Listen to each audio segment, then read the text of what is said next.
Rationality AI to zombies was arranged differently. Yes. Rationality AI to zombies was edited. In a way that many feel was put together in a more readable fashion. But Yes. Iniash likes doing it this way. I Yeah. do. I'm OG. Damn it. No, I kind of like the original Yeah. as well, even though it is... I think they're both good for different reasons. No, it's true. I liked the spaghetti mess of my first crawl through, which was a lot of fun because you can get a deep dive and then you back up 6 more and you're like, oh, that's where I was. Right. You kind of do the whole wiki explosion thing. But I don't think I ever did it in a way where I wasn't clicking through a bunch of links. So going from one to the next will be a different way to try it. So Yeah, I didn't do it in any kind of order. I kind of liked that, though, because it was neat when it started coming full circle. Mm-hmm. And then it felt like, oh, now you've got these nice round concepts yeah, that are starting to form. those first Snowball. posts that you hit that like you see it linked to a bunch of things, where you look at it and you're like, oh, I've already read all those. Yes. Well, when I first started out, I was reading Methods of Rationality, and I never heard of Less Wrong, and it's like, I'll read the sequences now. What is this? It actually turned me off for a while because there was so many jargony words and just like references to things that I had no idea what they were, which wasn't even jargon. It was just things like decision theory. Like, and then when you get into timeless decision theory, I was like, That's I think that's absolutely jargon. Yeah.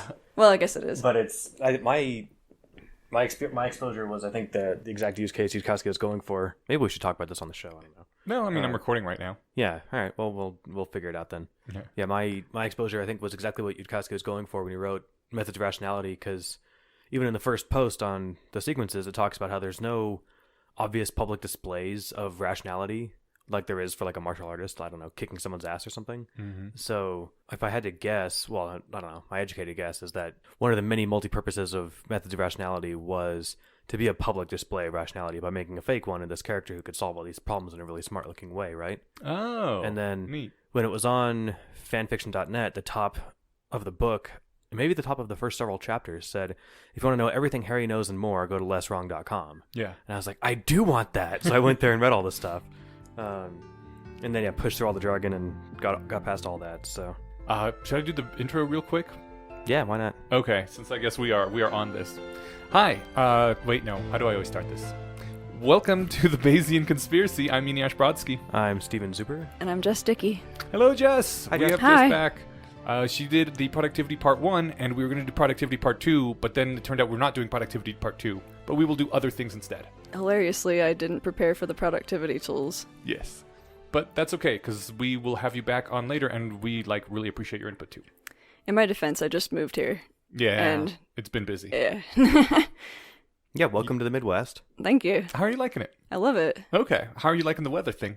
The weather's super weird, but I kind of love it. You Okay. get 2 seasons in a day and all 4 in a week. Yeah. That's a reference to the fact that it was like, there was a snowstorm, and now it's like light jacket weather and nice and sunny again. Yeah. Yes. Bit of whiplash. We're recording on Monday night. Saturday was like drive with the windows down in a t-shirt.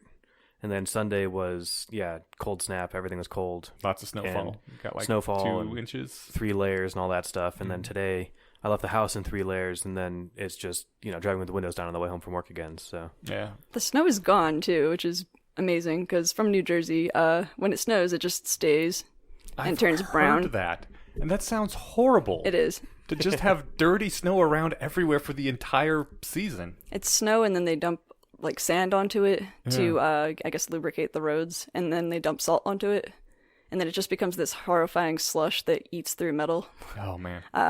Not good. No, Colorado's awesome because you will, I'm not sure if I told you this before, but you will soon notice that whenever we get snow, it's gone from the ground in the course of 3 days or so.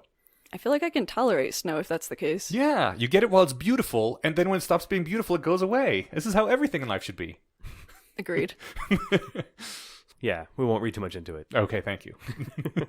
We started talking about the Less Wrong post since we're kind of excited to get into the sequences here, and I just decided, let's start the recording and we can keep going from there. Yeah. So in lieu of productivity, I figured we could just I think we can do a small section in future episodes, but for this one, we can just do the kind of a long dive into, maybe we'll do a bit of, I don't know, meta chat about why we think this is worth something including or talking about, or if there's people who are listening and have been listening for a while and they haven't checked this stuff out yet, they should. And I think we'll make a case for that. So This is our big sequences kickoff. yay. Yay. And I also have an announcement later, and then we should also do a little bit of listener feedbacks too. So I did have at least one feedback. So excellent.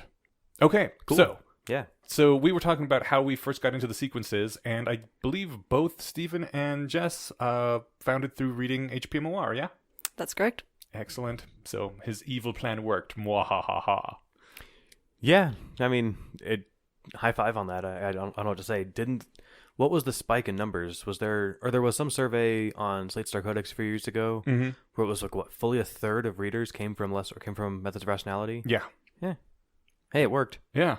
And I got there because Tula Galef plugged it on her podcast Awesome. years and years ago. I remember I was delivering pizzas at the time, and I made a note when I was driving, which I shouldn't have done. I think I was at a stoplight, hopefully, of saying, check this out, and wrote, like, Methods of Rationality, and then got around to it, like, months later that I found this little note, and yeah. Found it from, I think it was Rebecca Watson from the Skeptic's Guide had actually recommended it as like, oh, here's a fun like scientific based Harry Potter fanfic, and I started reading it, and I thought like some smart-ass college student was writing it. And I had heard of Eliezer Yudkowsky separately, but it was like I was like a good way into the story before I realized that he was the one writing it, and it was weird. But I was really addicted to it. I read all of it, and then I caught up, and then I was really sad. Aw. I actually started reading Less Wrong before there was a Less Wrong. I don't remember how I got turned on to Robin Hansen's blog, but a lot of my time during the day at work is, you can't just work 8 hours straight all the time. So if you're at a desk job, every now and then you take a break, you go to your favorite blogs, someone links something, and at some point I got linked over to Overcoming Bias, which is Robin Hansen's blog. And at the time, Eliezer was co-blogging with him there. I think he was still a student of Robin's, or if not still at the time, he still had good relations with him, but he had been a student of Robin's over at GMU. Student or worked with him or something. All I know is that they co-wrote Overcoming Bias, or worked on it together. I didn't know that he was was he ever enrolled? Because I don't think that he went to college. That's a good point. Must have been like protege in some other way. But he, Overcoming Bias is Robin Hansen's like blog. Right. And Eliezer, and actually a few other people co-blogged with him for a while, but Eliezer started there, and the first, I don't know, like year or so of Less Wrong posts were actually posted on overcomingbias.com, which is like important context because whenever in the beginning he will talk a few times about overcoming biases and what is a bias and all that, and the context of that is he's literally posting on a blog called overcomingbias.com. So he's co-posting with Robin, and even though the sequence, the very first post is the beginning of his sequences, there's this history where they have been talking on the blog already for a while, various readers and other co-bloggers. So he references some conversation that's been going on, and that's because this, it just sort of started up in the middle of a talk about biases and rationality in general. Yeah. That explains why it seems like there's prerequisite reading. I don't think Prerequisite's the wrong word. Yeah. Well, it sounds like you're starting in the middle of things, not the beginning of a book. Yeah. Because, even in the first essay, which maybe many of the links I think were added after, but going back to find them, and even at the time I'm assuming it links to Overcoming Bias articles. Mm-hmm. So it's certainly not like it doesn't open like the first page in a book. Right. Yeah. So we are going to be reading the actual original sequences as they posted instead of Rationality AI to Zombies, just because, I don't know, that's how I read it, and I like it better that way. But Rationality AI to Zombies is probably the way to go for most people. And there are now 2 separate podcasts of the Rationality AI to Zombies in case people want to follow along with that. We will link to both of them. And also, I don't think we mentioned explicitly what that is. So Rationality AI to Zombies came out like 2 years ago, less. Something like that. And it's a recomposite of the original sequences. It cut some stuff out. It, more importantly, reorganized things into like 6 or something chunks that are more sensible than kind of just like the more self-contained. Yeah. And also kind of stream of consciousness. Exactly, yeah. Then the stream of consciousness that kind of afterwards you can demark where things happened and that sort of thing. So yeah, I think that's the main reason I like the blog posts, because they are very much a stream of consciousness, and you get to see both Eliezer's personality and humor, and it feels very much more like having a conversation with someone, or seeing their, seeing them be them. Whereas the rationality AI to zombies is much more about trying to put forth this rationality thing and present it to people in a acceptable way, which is good, but also, less what I like, I guess. Yeah, I don't need to read a persuasive article about why I should be a rationalist. Right, you're already there. I was going to say what you said, that it feels like you're having a conversation with the writer. The other thing about it too is that, if I remember correctly, didn't he write the bulk of them writing a post a day for 2 years? Yes. Yeah, so it very much is like I'm already thinking of the next thing while I'm writing this one, and not, once a week or two or something where it has a long editing process and that sort of thing. So right. Well, his goal was to write basically rationality AI to zombies. But he didn't have that name for it yet, but he wanted to write this book, and he couldn't sit down and write down all 800 pages in a go. But he's like, the way I'm motivating myself is just to write one post a day, every day, and getting that little dopamine hit at the end of every day when people see it and comment on it and talk about it and upvote it and stuff. And it worked out extremely well because he got through all, 12,000 pages or whatever in pretty quick time. yeah, Let's jump into it. that sounds good. Okay. The first post is called The Martial Art of Rationality. And this is basically talking about what he wants to do, how he wants to create a art of rationality that will help people think. It's kind of like an introductory post, except unlike most introductions, which are really boring and you just want to skip them, this one's actually interesting. Yeah, I think in addition to being interesting, I feel like this is probably a decent litmus test for anyone who wants to try these out, or if you're sharing them with somebody, if you're going to try to force the sequences on a friend, I might show them this one first, because it seems like here's what we're going to be covering over the next, like you said, 100 posts or 1,000 posts or pages, however long you said it was. But it's also written in the same kind of conversational style. It's not like I'm writing an essay and you can find it if you want. It's very much like a one-sided dialogue, and it has the familiar if you've read it before, but the same flavor as the whole rest of the sequences. Yeah, it sounds like him. It has his voice already. Right. And it's got some of the kind of jargon, and it just, if you're not interested in what kind of things we're going to talk about here, then you're like, okay, this isn't for me. But if you are, then you're like, oh shit, and there's so much more to go, and then you get to dive into it. So Yeah, this has a lot of links now that I think weren't there originally. Yeah, apparently someone did go through and link a lot of things that were not linked originally, because there's links to the Less Wrong wiki here, and there was no lesswrong.com at all at the time. So there's a bunch of things linked here that weren't linked originally. So this is more beginner friendly now. Yeah. A little bit. But also, one of the nice things about when I first was reading this was that, the first posts didn't have any links at all, And there's nothing more beginner friendly than just being able to read through a thing without having to click through, I guess. Oh, I like being able to. I'm addicted to Wikipedia, so. Yeah. it's an option, Yeah. right? So if you want to just read it, you can. But if you want to dive into some of the linkable things, then you can say, okay, what was this talking about? Right. And then boom, you get an explanation. So Yeah, something I wish that they would incorporate into this is Wikipedia has that feature where you hover over something now and it gives you the one paragraph explanation. That would be great to have in the future. That would be handy. Web developers. iPhones try to do that with the newer ones with the push touch, I the don't have an 3D iPhone. touching. Yeah, it's not the ubiquitous technology, but also it's kind of annoying. I guess I'm new to having one, but if you don't push hard enough the whole time, then it just thinks you clicked it and opens the page. And it doesn't do a preview. It does a full it does like a little page inside the page that shows what you're about to look at. So That does seem annoying. yeah. I'm talking about just mousing over something and then moving the cursor away if you don't want to Oh, that'd be read it great. anymore. Yeah. One of the things, I really dislike using the web on the phone because you can't hover over things with the mouse, and just, the mouse is such a much better tool than these fat, dumb fingers that only have one button. Well, hopefully Elon Musk will have our neural interface, and then we'll just be able to look at it and blink or something. I don't know. Yeah. We'll find out. Not even blink, just kind of think. Yeah, I want to hit that link. That one. One of the first quotes that I'm going to pull out of this is him explaining that what he wants to do is different from a specialized education that people get. He compares it to a martial art, saying a martial art just trains your muscles.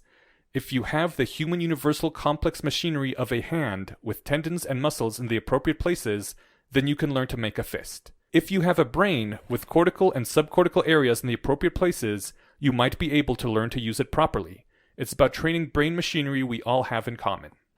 which I thought was a really cool way to look at this. It's not, about learning specific facts and stuff. It's about learning how to use this machinery that we all have. One thing that the sequences does over and over is emphasize that the brain, yes, while complicated and not 100% fully understood, is not this opaque, impossible to penetrate black box of mystery, right? Mm-hmm. It's like, no, there's all these parts. They're all the same parts in every head of every human on Earth, more or less. There's less mystery there than I think is generally appreciated. Analogous to your fist making skills, you have all the right brain parts for this to work for you too. Right. Yeah. And there's a bad way to make a fist and try to hurt someone with your hand, and there's a much more effective way to do it. Just like there's bad ways to use your brains, and there's much more effective ways to use them. What's the so if you make a fist wrong and punch a board, you'll break your hand. Right. What's the analog for that if you're using your brain? You start believing crazy things. And Or I try guess, to like apply everything to one model. Or that, yeah. There's a lot of ways. all right, I just thought I'm thinking of like specifically like the explosive way, but yeah, maybe that's it. Is the really bad way to use your brain that's analogous to breaking your fist is like thinking up really clever justifications for your weird religion or something. Right. Mm-hmm. When you were talking about the fact that we do know some things about the brain, I like that he specifically mentions that we have heuristics and biases programs in experimental psychology, Bayesian systemization of probability theory, evolutionary psychology, statistics, and social psychology, where there is a good deal of work done, so you can start to think about how you think. Yeah, well, building on that, there was the like tradition of introspection is thousands of years old at least, right? Since people have been around and having free time, they've been thinking about themselves and how they think. But it's in the last couple of centuries, mostly in the last century, that we've got a lot of really good tools to do that in a way that's effective and well calibrated. And the systematized way of thinking and exploring that is the scientific method is fairly new as well. Right. Yeah. So I mean, just the idea that you can ask a question, test it, and ask better questions afterwards is not something that we've been doing since we've been thinking, right? Yeah. Or since the dawn of thought. Right. Yeah. There's this quote near the end where it's, "The inner eye is not sightless, but it sees blurrily with systematic distortions. We need, then, to apply the science to our intuitions, to use the abstract knowledge to correct our mental movements and augment our metacognitive skills." Yeah. That's basically making the point that I clumsily made earlier, which is that we can use all the things that Jess was mentioning that were in the post, that we can do better than just think about our thinking. We can actually get better at it. Mm-hmm. And we have the long list of tools of here's all the things that we can, once we learn all of these and learn how to apply them properly, there we go. You can start thinking better. And he does mention that it's not something that's just automatically easy. There's a reason that he calls it an art. Some of the machinery is optimized. By the machinery, he means like the human universal machinery of our brains. Some of the machinery is optimized for evolutionary selection pressures that run directly counter to our declared goals in using it. Deliberately, we decide that we want to seek only the truth, but our brains have hardwired support for rationalizing falsehoods. We can try to compensate for what we choose to regard as flaws in the machinery, but we can't actually rewire the neural circuitry. So you're going to be fighting against yourself a bit as well to do this. There's some good examples of the brain being wired to do things that you expressly think it's not wired to, or you expressly say and probably believe it's not wired to do. In Robin Hanson's book that we talked about, "The Elephant in the Brain," Yeah. where you think you're being honest or you're donating to charity or something for all the reasons that you think you're doing it and telling people that you're doing it because it's nice and it's helpful, but really there's a large signaling aspect to that too. So the press secretary is the metaphor that Hanson uses to talk about Your conscious self. Yeah, basically your conscious self, the voice that gives reasons of your behavior to other people and to yourself. Yeah. It's like, why did I just do that? And you don't think of this base thing, or you might not even. It's not even like you see it and shirk away from it because it's not nice. Yeah, it's you just don't see it at all. Exactly, that's the whole thing. You don't see it. So it's not until you're called upon to justify your behavior to yourself or to someone else that you even consult your press secretary, and your press secretary says, "Oh, you did it because you thought it would be nice," and that's good enough. Do you read Slate Star Codex? Yeah, a bit. Oh, Jess? I read all of it.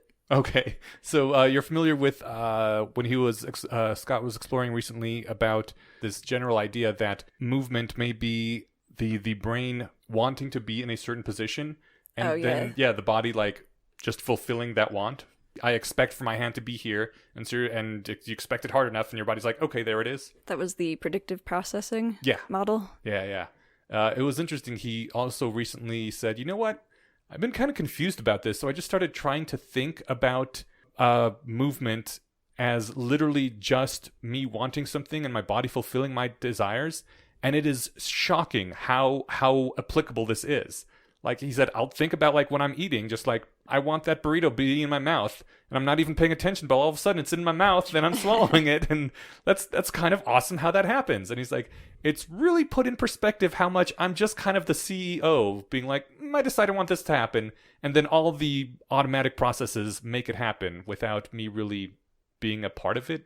And I think that whole rider of the elephant thing does the same kind of, it is the same kind of thing, right?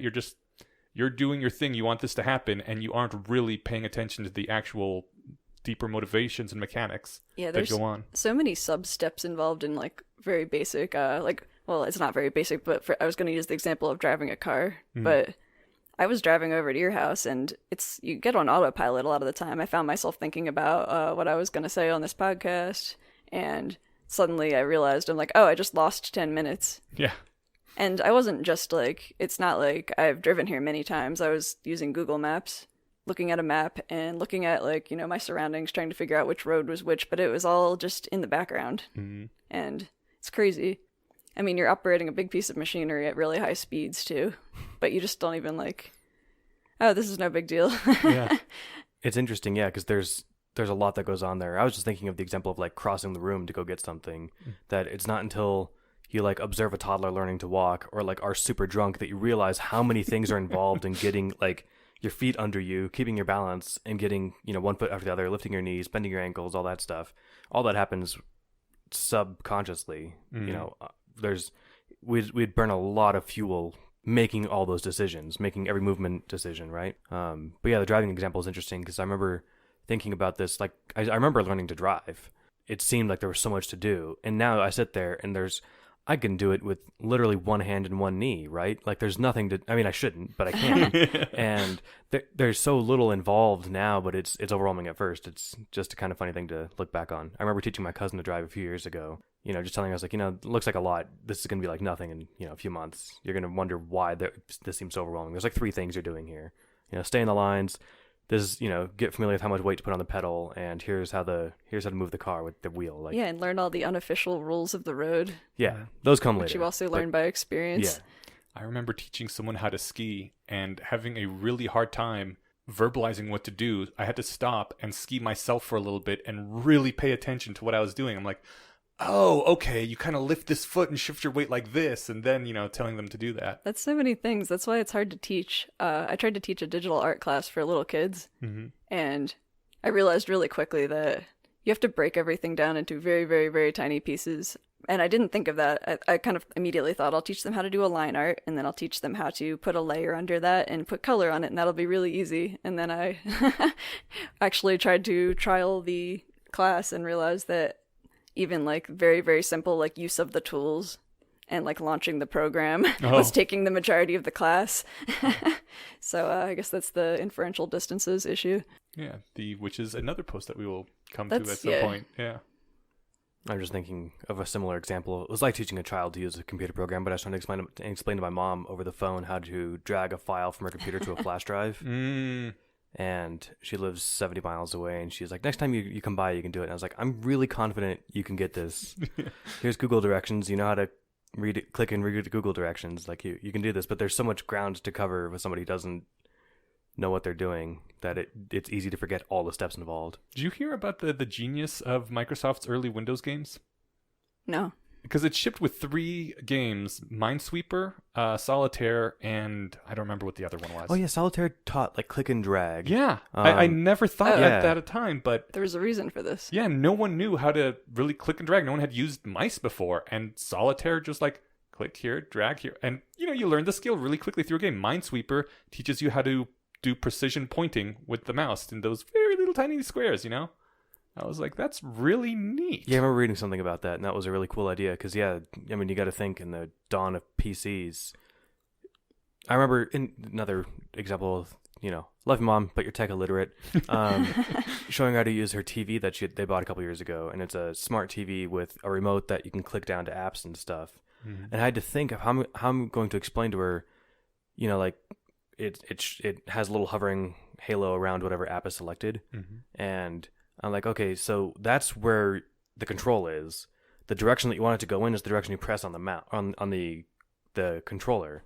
But it took me a second to think of how to phrase that. It's like telling somebody how to play a video game who doesn't play video games, or like who does only uses mouse and keyboard and they're using a controller, and you're trying to remember without touching the remote which one moves the camera, which one moves the legs. Right. And I honestly can't quite remember, even though I play games most days now. Yeah. It's almost always the left joystick that moves the character and the right one that moves the camera. Yeah, that checks out. But in my, in the moment where you're trying to show somebody, it's easy to forget.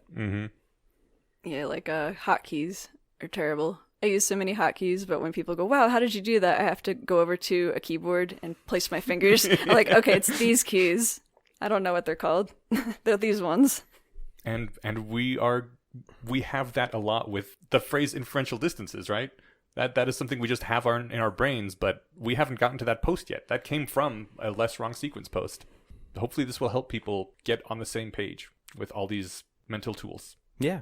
Just bringing it back.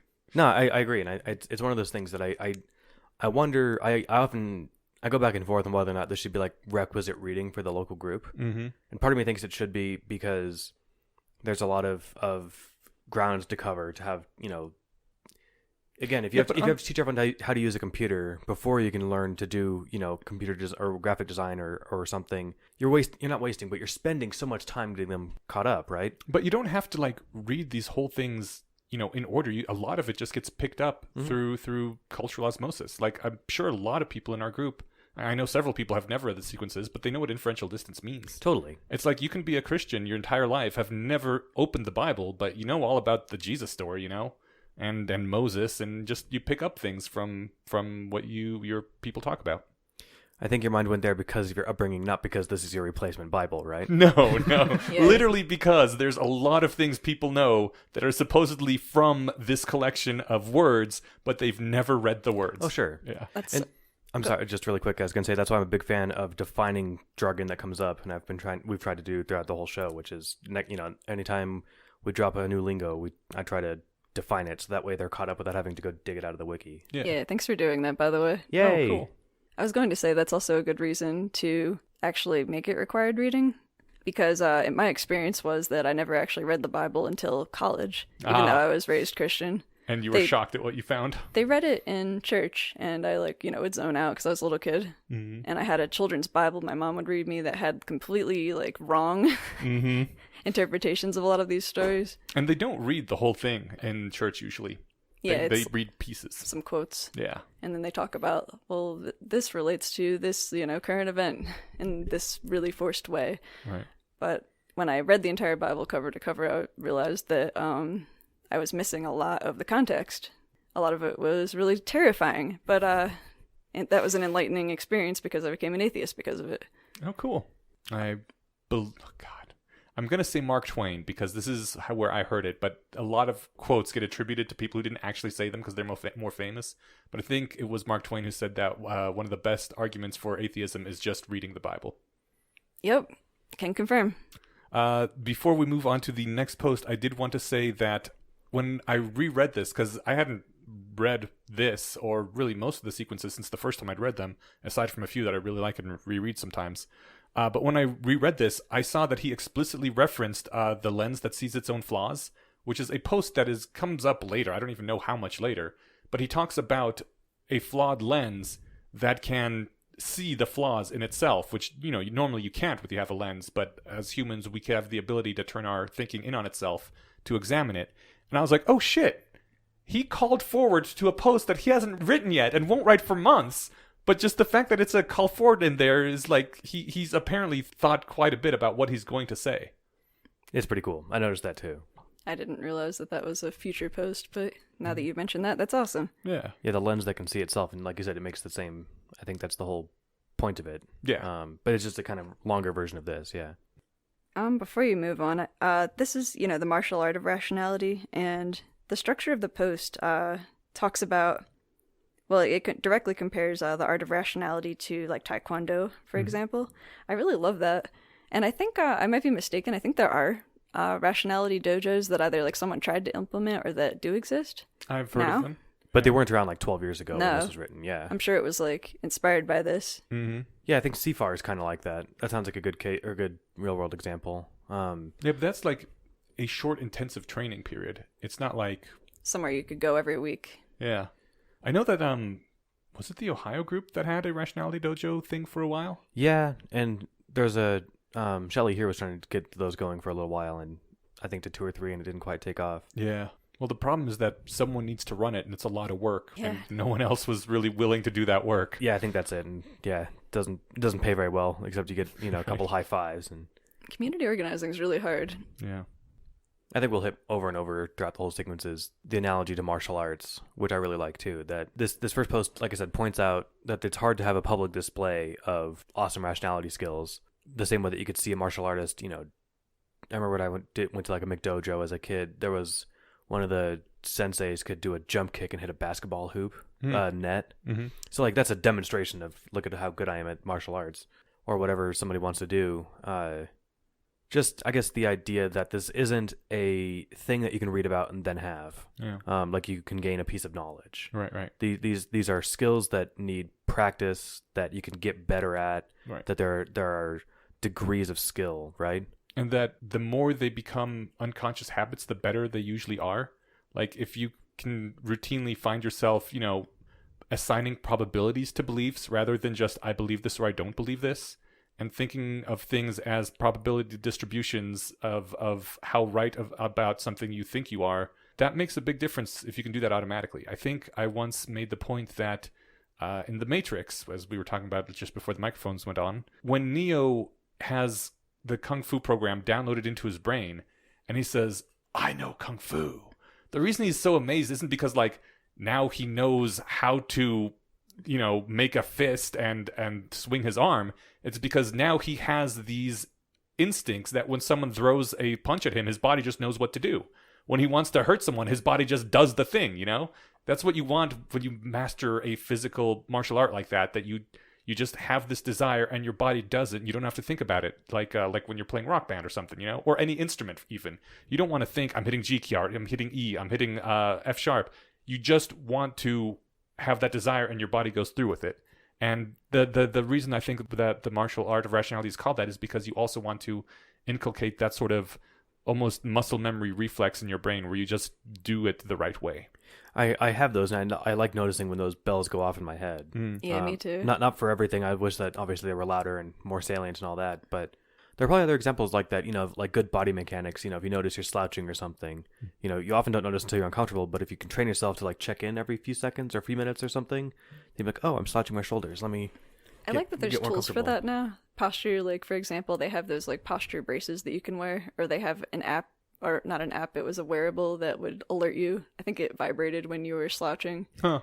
It would be cool if we could have those for our brains. I saw one of those that like was on your lower back or something. I definitely saw something that would alert you about your posture that was like an adhesive that connected to a computer that would vibrate a patch of muscle or something. That's probably the thing I'm thinking of. I don't remember what it was called. If I could probably find it, we could link it. But I'm just a big wearable nerd. But I keep, I really want there to be ones for your brain. There's tried to be a few of them, and they're so. We should do an episode on wearables. That sounds fun. Yeah. Or like a technology that can assist with rationality. Yeah. Well, and since I got LASIK, I'm not wearing literally anything that helps me do anything. So other than clothes to keep me from shivering. But right. You have your phone on you.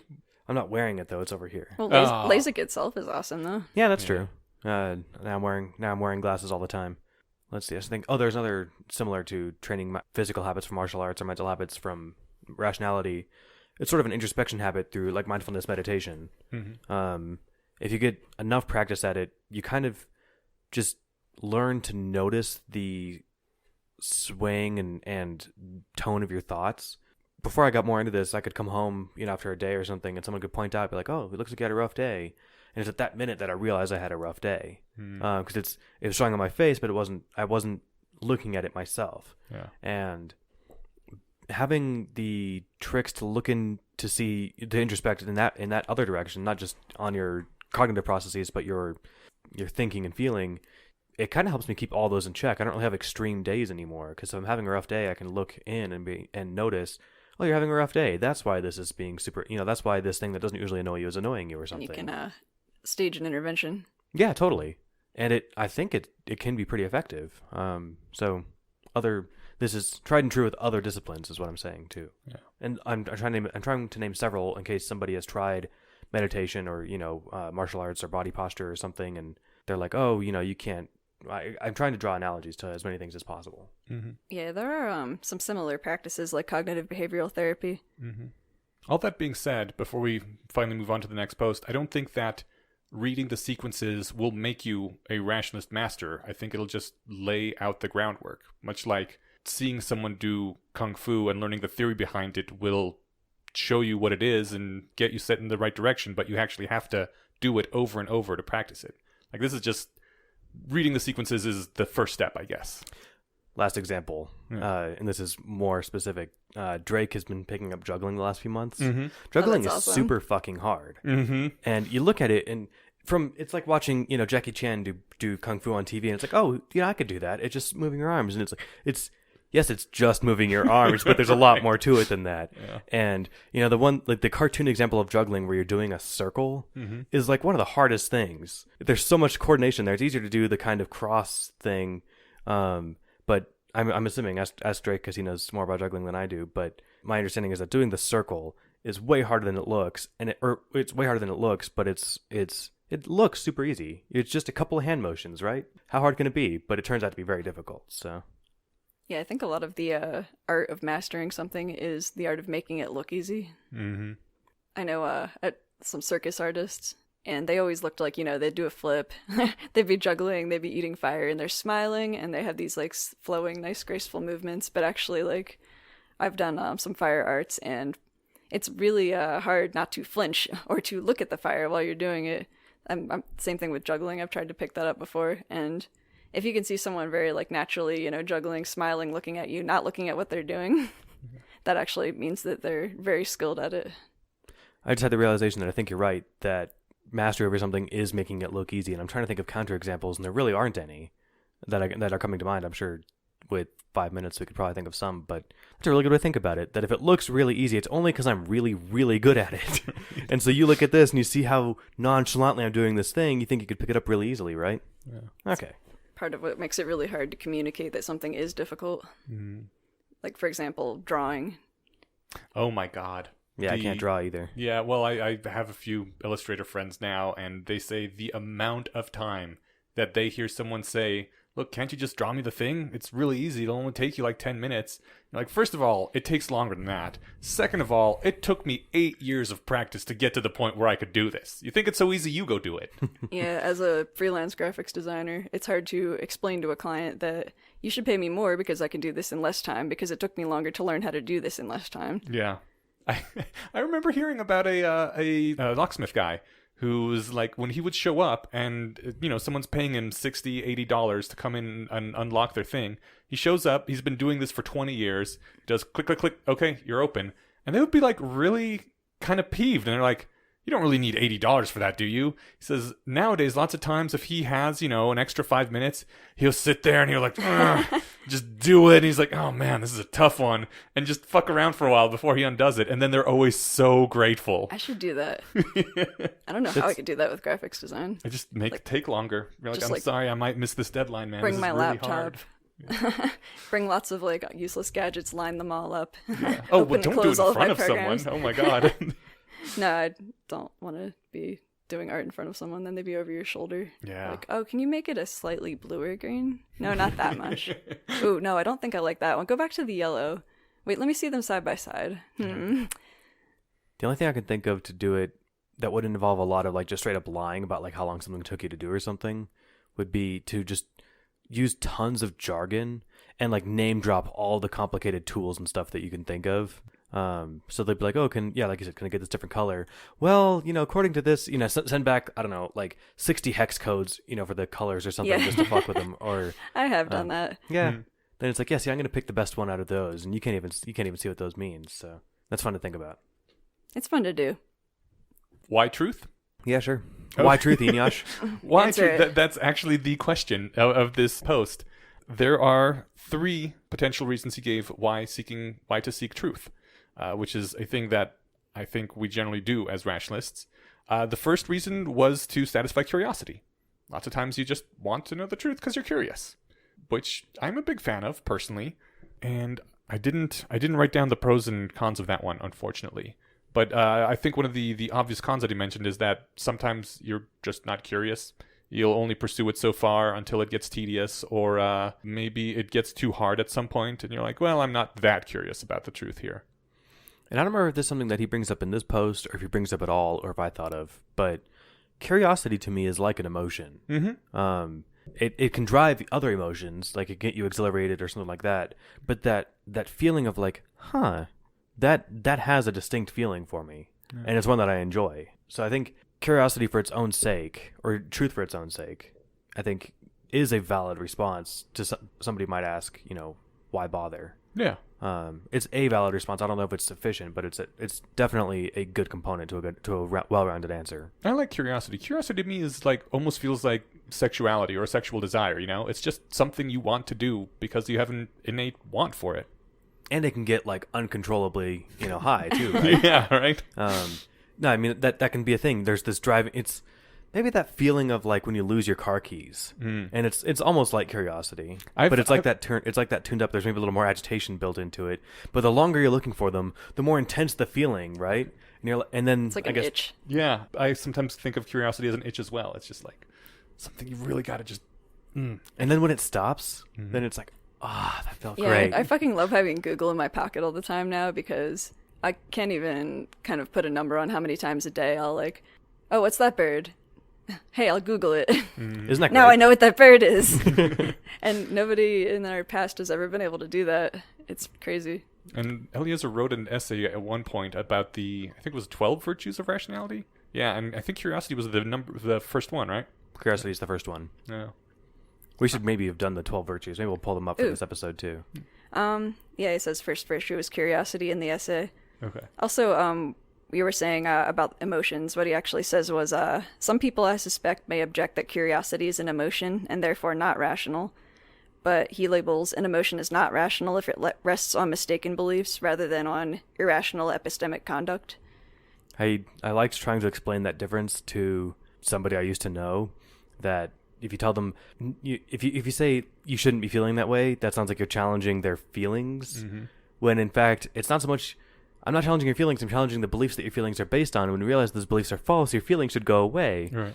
But with somebody who doesn't speak that language, it just comes off as super annoying. That's a common problem with people that are like systemizers versus empathizers, where, for example, they feel like you're invalidating their feelings, and it's like, I'm not trying to tell you that you're not having that feeling. Yeah. I've gotten better at it. Yeah, but yeah, I know what you mean. I'm working on that right now. I've mostly run into people who say things like, "Well, you're a rationalist, so you think no one should have emotions, right?"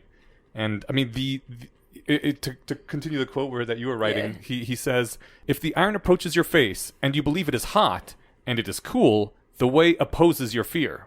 If the iron approaches your face and you believe it is cool and it is hot, the way opposes your calm." And Spock's emotional state is always set to calm, even when it's wildly inappropriate. The emotions, when they accurately reflect reality, are rational things. Like, if the iron approaching your face is hot, you do want to panic. That is the rational thing to feel at that point. I like that he specifically wrote that this has the advantage of letting us regard calm as an emotional state rather than a privileged default. And as a person who has chronic anxiety, I can agree with that. Yeah. That is a privileged state. And it would be bad if we were just calm all the time.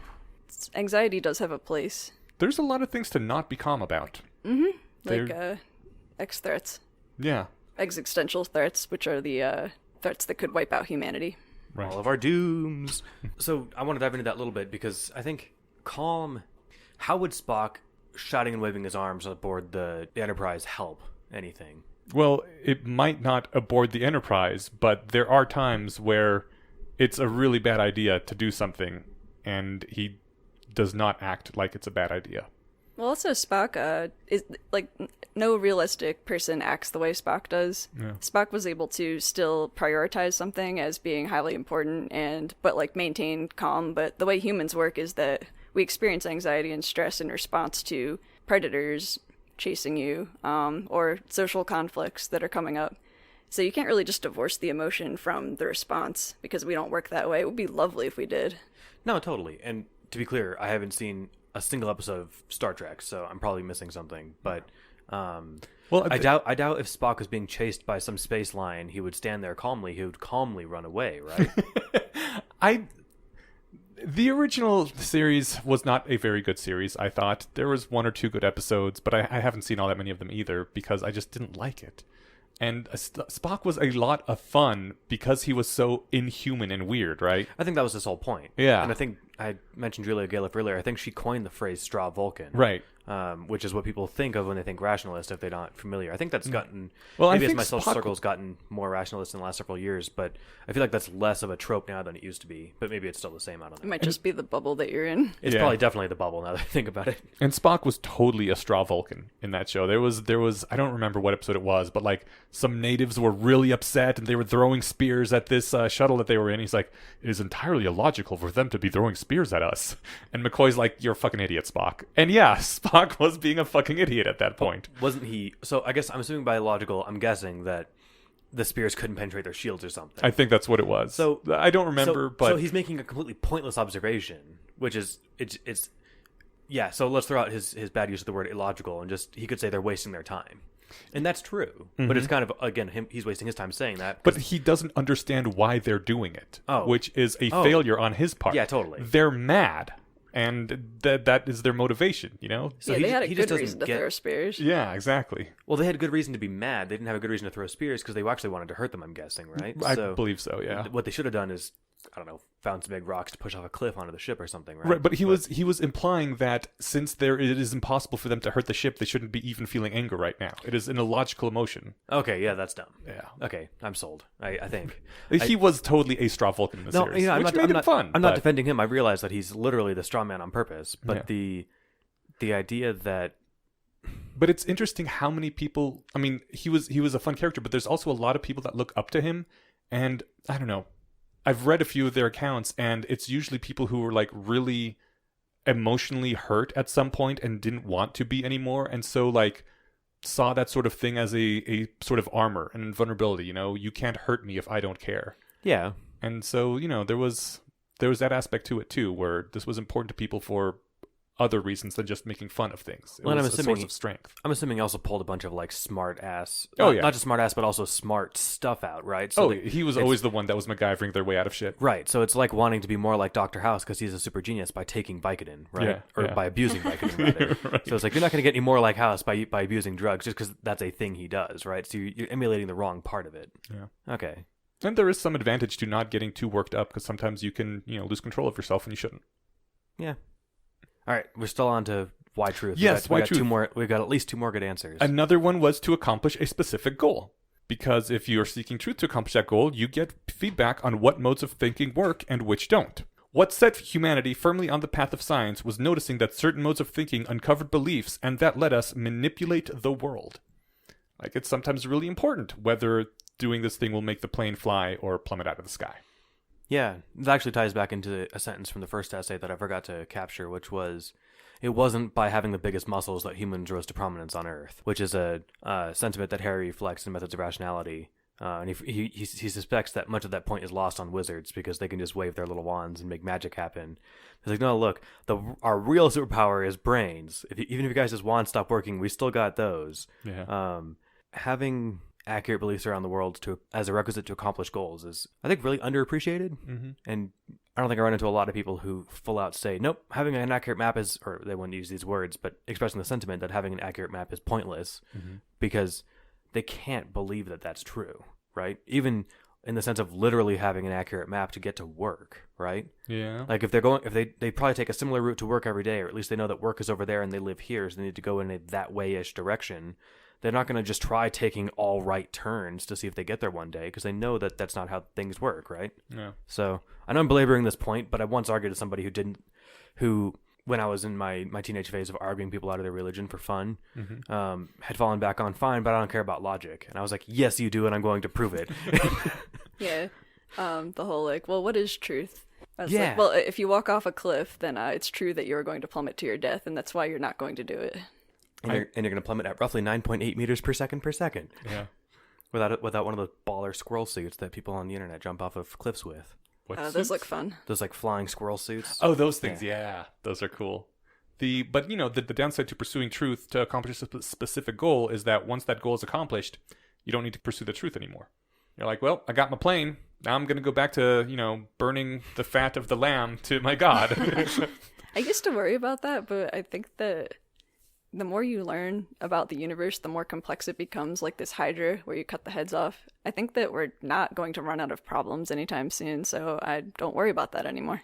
But if all you care about is, like, what if your specific goal is to make other people believe in your God? Then there are ways of doing that you can research into that, but you aren't actually finding out the truth of the world. Yeah, so this is the dark side of epistemic rationality, right? Well, this is the dark side of applied rationality, where you're trying to solve goals. Epistemic rationality. Right, that's the second time today I flipped those. I'm an instrumental rationality. Yeah. Okay, yeah. Is that called dark arts? Or I think dark arts that's are something more umbrella. specific. Yeah. But I was just saying that you can use the tools in a way that's actually harmful. And I can't think of a good martial arts metaphor for I think that. just martial arts in general, like you could just hurt somebody. Yeah. You could hurt somebody without meaning to, or you could hurt yourself. But then it's really clear that you're doing it wrong if you come out of a sparring match and, with broken bones or something, right? Well, I mean, like if you're a trained Taekwondo artist and you just go into a bar fight in order to hurt people. Yeah. If you're part of the Cobra Kai, you shouldn't be doing that. But I think the downside is that you could learn martial arts with the expressed goal of beating up all your high school bullies and, with all the vengeance in your heart and still get good at martial arts, right? There's no actual blocker there, but that doesn't quite work for this. Because this is more encompassing, right? Maybe you can get good enough martial arts to kick ass, but you can't become a true martial artist or something. Is that a way to get around it? You can learn just enough martial arts that you can get in a bar brawl and satisfy your drive for violence, but then you're not, attaining enlightenment or getting the positive benefits of martial arts. And you're definitely causing externalities on the rest of the world. I think at this point we're talking the differences between, learning something and what we do with the thing that we are learning. Which, you can always use technology for good or evil. Yeah, just like any tool. Yeah. I think the con of the reason to learn truth is to find a specific goal is because, similar to curiosity, once that goal is achieved, you don't necessarily have to keep searching for truth. That's why the first virtue is curiosity. Yeah. And the third reason that he gives, and this one is my personal favorite, is morality. Because this is, the reason I seek truth, and I guess was taught to seek truth since I was a child, is that it is a moral imperative. The Jehovah's Witnesses literally call their religion the truth with a capital T. But morality is you believe that to seek the truth is noble and important and worthwhile. Includes the belief that truth-seeking is pragmatically important to society and therefore is incumbent as a duty upon all. This, in my opinion, has the most pros for it because you continue to seek truth as an end to itself, regardless of, whether you're curious or, curiosity is definitely a better motivator because then it's intrinsic. But you continue to seek truth even if you aren't all that curious about something. You continue to care about things being true, even if you aren't specifically looking for truth. You think it's important even if you don't have any specific goal that you're trying to accomplish with that truth. So I really like it. And this is the one that I push when people ask, well, how are you going to get people to stop believing in a religion? I'm like, just give someone a love of truth so deep that they really, really want to know the truth, and they're eventually going to find out on their own that this religion thing is bullshit, because they're going to run across the scientific method and asking questions like, why do you believe what you believe? And they're going to get to the answer by themselves. But the con side, speaking to this, is that it's too easy to acquire, as learned moral duties, modes of thinking that are dreadful missteps in the dance. To make rationality into a moral duty is to give it all the degrees of freedom of an arbitrary tribal custom. People arrive at the wrong answers and then indignantly protest that they acted with propriety rather than learning from their mistakes. They feel like they are accomplishing their moral duty by going through the steps of rationality, and if you then say, I think you came to a wrong conclusion and this is why, they can be all indignant that no, I did my moral duty. How dare you try to say that I'm a bad person? Yeah. Not an accident, and there's a lot to read into the use of the word virtue of curiosity, or rather the first virtue of rationality is curiosity, because living a virtuous life in the Greek sense wasn't just about doing the right and wrong thing. That kind of stemmed from being a virtuous person, But a virtuous person would do the right and wrong thing, whether or not anyone was watching, or whether or not they knew they could get away with it, because it's just how it made you a good person too. And so part of you being a good person was that you just happened, you did good things else to the outside too. Maybe, you could even read maybe more into the word morality here, because this seems, like I said, more of the Greek sense of like morality rather than what we mean just by making right and wrong choices, or rather morally right and wrong choices. I don't think any of these three work as a standalone justification on their own, but together they're good legs for this whole case for truth to stand on, right? Yeah. I suppose maybe satisfy curiosity is the fun aspect. That like there's this really good rush from actually figuring something out. Like finding your car keys after an hour of looking times whatever factor. When you solve a problem and you really get it, and it's true because you can prove it, that feels really good. And so, I mean, there's a fun aspect to it too. No one's going to say in the moment that they know exactly what it's like to be a deluded person, or to be a person who deludes themselves with fake truths, to get by or something, right? Yeah. You talk to like a religious fundamentalist, they're not going to say, "Oh yeah, it's great." It's all doublethink. Right. But I think if you are in the middle of that sort of thing, I don't know I don't know if I've had a big enough transformation to come back from, like the feeling of that rightness, that you're doing it the right way, if that's tainted at the time, or if it's only tainted in hindsight, when you look back and realize like, oh no, I was totally deluding myself to try and persuade others. Yeah. Well, this is where he brought up the Spock example specifically, was in the morality section, where people think that because they were, all calm and rational and gave, 4 significant digits in their estimate, that therefore they are doing rationality right, and they get indignant if you point out that that's not actual truth seeking, that's just performing it. But when they come out afterwards, so maybe I could ask you, when you were a proselytizing Jehovah's Witness, I imagine at the time you felt like you were doing the right thing, or was there always this like nagging, like kind of dirty feeling that there was always a dirty feeling. Okay. I believed that it was important, and that sharing the truth was the most important thing to do, but I don't know, it always felt dirty because... I'm guessing you never really in your heart believed it then. No, I did for quite a while. Is it possible you felt like you weren't examining the alternatives? No, I mean, when I talked about it with my friends, that was one thing. I was really helping them and saving their lives and all that. But going up to someone like just out on the street and trying to tell them about Jesus, it felt like being a pusher, Okay. I meant more, I guess, in the sense of like having like this web of beliefs that you later realized was all false. Mm-hmm.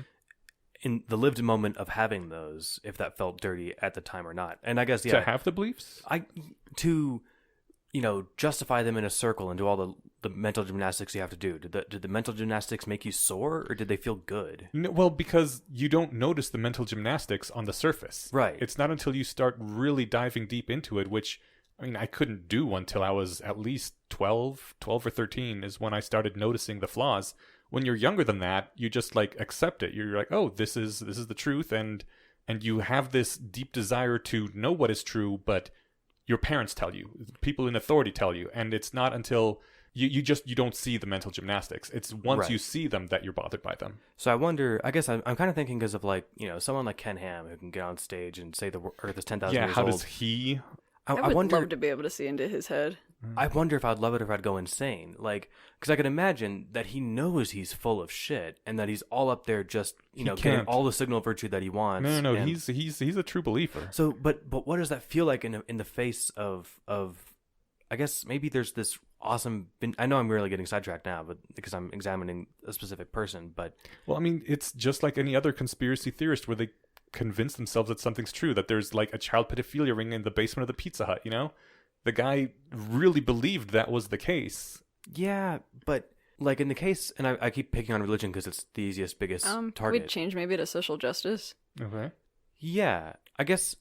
Because I can speak to having really strong beliefs about social justice that eventually seeds of doubt crept in, and it got strong enough to the point where I did actually have to look up things. Nice. Oh. Can I set that up in the way that I was going to do with the religious one, which was, and if this isn't a good setup, just ignore it. This is another controversial thing that we can hate on. No, it'll be fun. You have to do the kind of mental tricks like not knowing the structure of a logical thought. You know, you can have a belief A that's justified belief B, which is justified by belief C, which also justifies belief A. And you've got this circle, and the rest of us know that's not how you can't support this web on a circle of nothing, right? I will say that even as a child, I was really, really bothered by the fact that God hated gay people. Because I was just, I know this sounds like a hippie thing to say, but I was really down with love.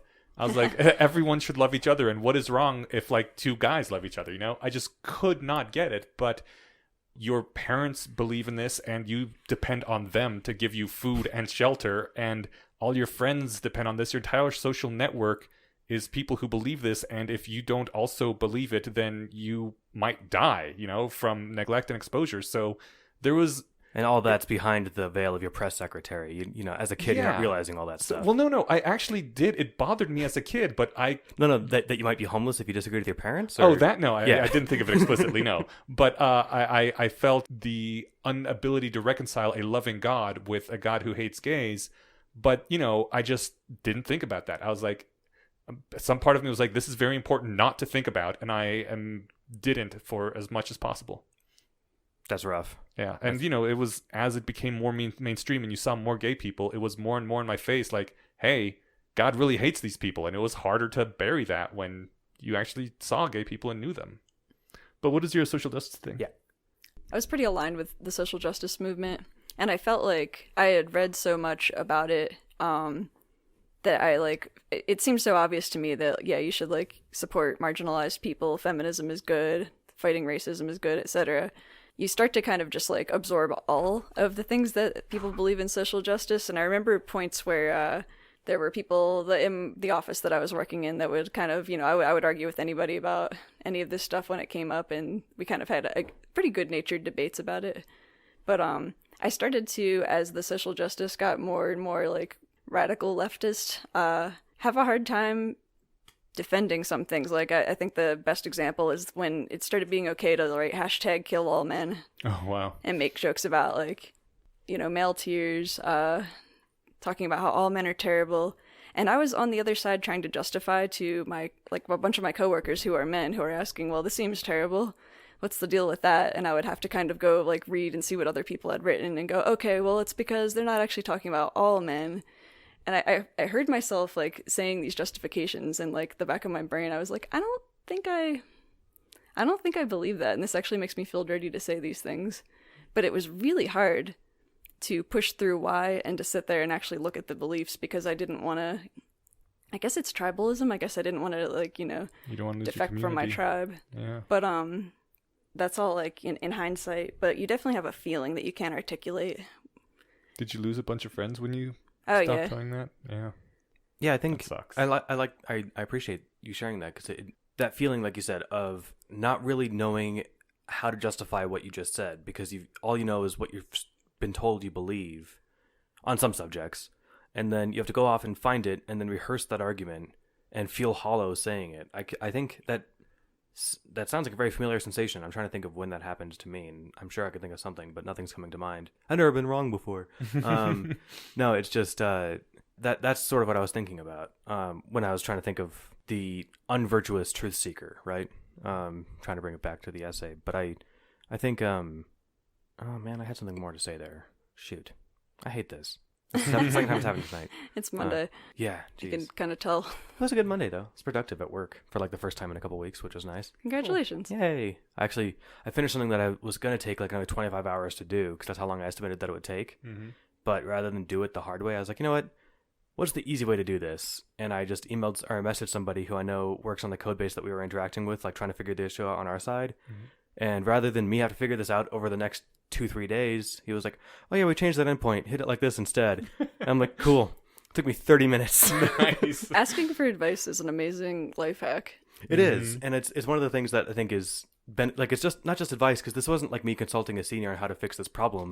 It was me going straight to the source of somebody who was working on the changes that we were trying to like update our stuff to work with their stuff. And like, wait, just tell me what you guys did here, and then I can figure this out. When I talk about it at stand-up tomorrow morning, I'm not going to just say, I'm done, I cheated. I'm going to explain the virtue of how I cheated and why everyone should do that all the time. So If you get the opportunity to, right? Yeah. It'd be like if it really mattered, like what an author meant when they used a sentence or something, and you could we could sit and argue about it for an hour, or we could shoot them a text and they'd be like, "I meant this." It's like, boom, done. All right, cool. There's also the matter of comparative value of time. Like I realize in this case it was absolutely worth the time, but every now and then my boss is like way bit more busy than she should be, to be honest. She is at work 12 hours a day just about every day. And I know sometimes there's a problem. I could go to her and she could probably help me figure it out in about 5 minutes. And for me, it would take a good half hour to 45 minutes to puzzle this thing out. But on the other hand, if I'm in the slow part of the month, I'm not doing anything in that half hour to 45 minutes anyway. And if I can save for that 5 minutes, it's probably worth it. Yeah. And this would be especially the case for things like artificial intelligences, you know? Maybe if they're working on something really super important, you don't want to take 1 minute of their time if it takes you a month to figure out something, because their time is just that valuable that you're better off spending that month. But they're not humans, so they could do multiple things at once. We're assuming that they're up at the limit of their, technological capabilities or something. Well, for this argument. Well, let's further destroy your argument and point out that the machine's running on machine speed and we're running on meat speed. Right, that's why I said a minute, and for it has to take a month. So, well, yeah, for them, well, I guess what problem could it probably take us a month to solve? That would, I guess, that's not the right scaling to use here, right? It's 1,000,000 to 1, not 30 to 1. What if you delay the solving of death by 1 minute? I mean, that's at least a few lives lost. What problem could you possibly come to a superintelligence with that would take you, that you could solve in a month by yourself, but that would take it a full minute to solve? I don't know. Yeah. Right? There. Oh, thanks for blowing my hypothetical out of the water with another hypothetical. No, that's all right. I think it's good to be conscious of that, though. I've been doing job interviews, and they keep asking the question of how do you handle collaboration or explain how you worked with a team before. And I always like to point out that, like, I try to be really aware of, like, the time of my boss and my supervisors. I think it's cool. Collaboration is great, but yeah, you do have to be like really strategic about how you use it, because you don't want to be doing what you just mentioned, like taking more of the time of someone who has a lot on their plate already to, benefit you if you do have the time to work on it. I get annoyed with it happening the other way too, though. Like, I think one of the reasons my boss works so much is because she spends way too much time on things that don't matter. Long story short, a payment that went through the bank was 4 cents less than what we had on our system. And so I was just like, hey, I'm just going to write this off. Is that cool? She's like, no. Research it, find out what happened, make sure it gets transferred correctly. I'm like, it's 4 fucking cents. I'll give you the 4 cents. Don't waste my time. My time is worth more than the half hour to an hour I would spend fixing this 4-cent issue. Pretty sure you make more than 8 cents an hour. So yes, I was really annoyed that she wanted me to work on a 4-cent problem. But to steelman her case, it might be that, look, we need to know how this happened, because next time it might not be 4 cents, it might be $400. Then we'd look into it. I know how it happened. Someone mistyped the key on the bank side. Someone saw, the number, put 0.00 at the end instead of 0.04. That's fair. And I do need to point out, because I think there's the other thing about being the employee who asks lots of questions to superiors is that you're the annoying squeaky wheel that, can't handle anything yourself. So right. You need to be seen to be able to tackle things yourself and figure it out, even if it takes you 3 times as long as it would if you asked somebody else. So my general strategy, because I've been interviewing a little bit too, was like, basically, so that they ask, how do you handle a problem that you've never seen before if you work on a team with seniors? And I'm like, well, it depends on how much progress I feel like I've made in 15 minutes or 20 minutes or something. If I haven't made one step in 20 minutes, I'll shoot someone a message and be like, where do I get started? And they'll respond to the link, and then there I go, and then at least another 20 minutes or something. But I could sit and burn a whole day, and I've seen coworkers do this, and it drives me insane. They'll approach problems in the wrong way. And then at the end of the day, they've got to throw all that work away and backtrack or start from scratch. So it's like, no, if you just asked somebody 20 minutes into your day rather than after 3 days of damage, right, then you could have saved us all this time. Right. So, and that saves the company, 3 days of wages for you too. Right. So I try to find a midline between those two things. Yeah, I guess that's where you have to develop the instinct of when it's worth asking. Yeah. Right. I just tend to always do it because I have this, I have social anxiety. So I was coming from a place of having never asked questions. So just updating more towards ask questions when you get stuck has helped me a lot. I still think I ask fewer questions than probably the average employee. I've been trying to make a conscious effort to ask more questions too, and to be more eagerly ready to admit that I don't know something. It still feels awkward, but the more I push through it, the easier it's getting. Mm-hmm. Even it's like, hey, have you heard of this, book or this TV show or whatever, rather than me kind of him and hawing, be like, oh, I don't know, maybe, because it leaves you some face of like being out of the loop. I'll say, never heard of it. Tell me about it. And maybe it's easier to get started with examples like that than when someone asks you during an interview. This happened at the last one I was at. They were like, hey, so how much of this do you know? I'm like, not that much, but I'm happy to pick it up if I need to. And they're like, well, there's none of that here. You don't need it. We were just checking. But if I had said, oh, I'm okay, then it would have wasted my time and theirs by me pretending that I knew something, right? So sometimes it pays off in a really funny way. I think telling the truth is good. Maybe as a trick, they sometimes ask about systems that don't actually exist. I saw one of those They do. programming Huber subreddit. Someone was like, how much do you know about the Illuminate JavaScript library or something? And the person, she's like, I've never heard of it. And they're like, good, we just made it up. You passed the test. Yeah, I had that in an interview recently. Really? Oh, nice. It was not that, not the Illuminate, but they actually just made up. They're like, how much do you know about this? Like, okay, it was, I think it was, you were asked to teach a class on, and then they said something like squidoo, or like, it was some ridiculous, goofy word. Mm-hmm. And then there's like, you don't know very much about this. How would you handle that? And I explained how I would handle it. And then after the question, I was like, if I can ask, is that a real thing? And they all laughed, and they said, no, we made it up for the interview. That's perfect. I'm curious, were you already like into the rationalist scene when, or knew about it when you like started dropping out of the social justice activism thing? Yes, but I don't. No, actually, yeah, rationality did have a lot to do with it. I was going to say it didn't. I wasn't really that deep into the rationality community when I started dropping out of social justice, but I started the drop very slowly, and then I got back into rationality, and then I was able to articulate the problems that I had been having, and oh, that's why, that bothered me, because I didn't look it up. I was just like saying what other people had said, and I didn't go to the root of the problem. I didn't look up any of the statistics or the scientific studies that had been done, which is what I should have done. That's why that bothered me. So that was awesome. Kind of awesome. It was kind of hard. Right. Having like killing sacred beliefs hurts physically. Yeah. But it was the right thing to do. How long ago was that? 4 years? Okay. Around 3 to 5 years. Right. It's been a process, and it's it's still a work in process. The second virtue is relinquishment. Nice. And it can be painful, depending on the belief it is, right? I think it usually is painful, because it just, something hurts about losing beliefs that you had. I think it can be freeing too. Like, certainly beliefs that you care about anyway. I didn't mean to interrupt, but like if someone corrects me about the population of Japan, I wouldn't feel any like, other than the I see what embarrassment you're of having saying. been wrong, then it's like, okay, whatever. And then I'm like, oh good, now I know the right number. Some are easier practice cases, but I don't think they're even practice cases. They don't translate really well to an emotional loss. The loss of, the emotional attachment to a belief, like like losing your religion. yeah. Because you lose your social circle, that like link to your childhood, that like belief that you're not gonna die, you're just gonna go to heaven, be in paradise forever. That all sucks. Yeah, a But lot then goes out knowing the you're window. not gonna go to hell is kind of cool too.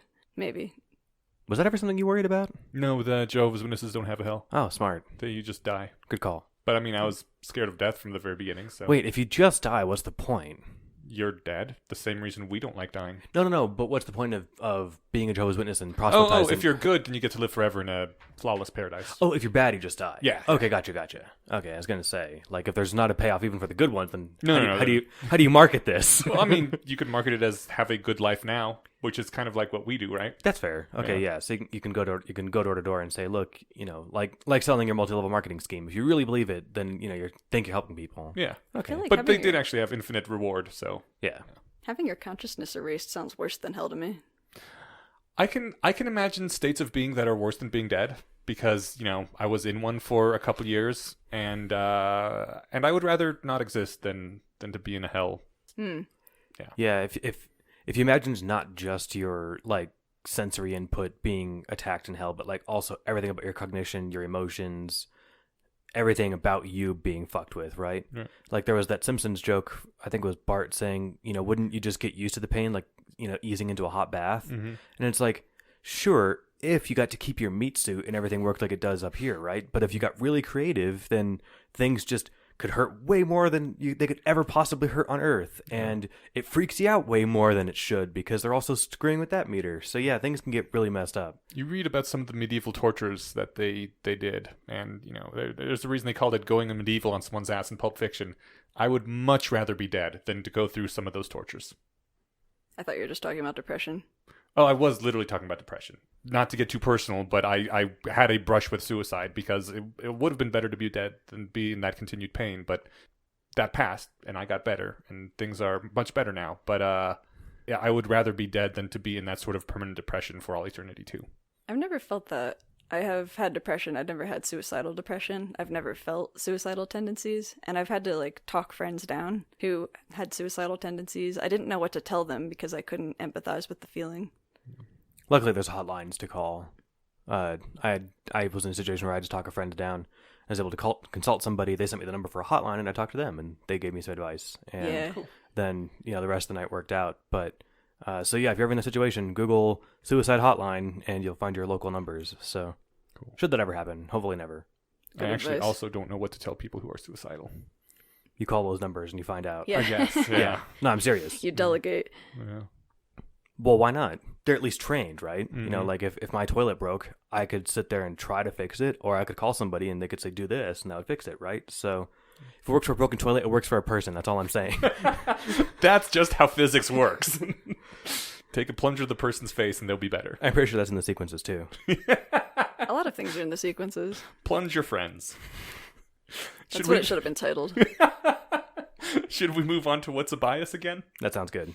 All right. The last one is what's a bias again? I will go ahead and read the first quote that I pulled out of it. We want to get to the truth, and we find various obstacles getting in the way of our goal. These obstacles are not wholly dissimilar to each other. For example, there are obstacles that have to do with not having enough computing power available, or information being expensive. It so happens that a large group of obstacles seem to have a certain character in common, to cluster in a region of obstacle to truth space, and this cluster has been labeled biases. This one was also alluded to in the first essay of the lens being reliably distorted. Then I've talked about biases a lot, and I think we have too, but I guess I wanted to say that this is more foreshadowing. There's a lot more in that first post that covers, kind of explicitly says some things, but it also just hints at, like, here's a lot of the stuff we're going to be covering. This thing this one sentence here, we're going to talk about that for 80,000 words. I don't know how long these are. I'm thinking my numbers are way off. He says, we seem to label as biases those obstacles to truth which are produced not by the cost of information, nor by limited computing power, but by the shape of our own mental machinery. For example, the machinery to win arguments in adaptive political contexts. Believing what others believe to get along socially. Our brains are doing something wrong, and after a lot of experimentation and or heavy thinking, someone identifies the problem in a fashion that System 2 can comprehend. Then we call it a bias. And by the way, System 2 is differentiate. System 1 is like your instinctive, intuitive, Lizard brain. Yeah, lizard brain. And System 2 is like the more slow, contemplative, I can think about things instead of acting on instinct. And your lizard brain can also do basic math and stuff. But it's also very easy to trick your lizard brain with carefully worded math problems. Mm-hmm. But like 2 + 2, you don't have to sit there and, do the mental math. You kind of just know it. Yeah. If I ask, but you can do... The classic one is a baseball bat and a baseball together cost $1.10. If the baseball bat costs $1 more than the baseball, how much does the baseball cost? Right, so their immediate answer is a dime, because that's the difference. Yeah. But the real answer is what, 15 cents? 5 cents. Yeah. See? Because since the bat is $1 more, the bat would be $1.05, and that makes $1.10 altogether. I couldn't do mental math while making eye contact. That's why I never look at people when I talk to them. Because you're always doing math while you're talking. Yep. Even if we can do no better for knowing, it is still a failure that arises in an identifiable fashion from a particular kind of a cognitive machinery. Not from having too little machinery, but from the shape of the machinery itself. Biases are distinguished from errors that arise from damage to an individual human brain or from absorbed cultural mores. Biases arrive from the machinery that is humanly universal.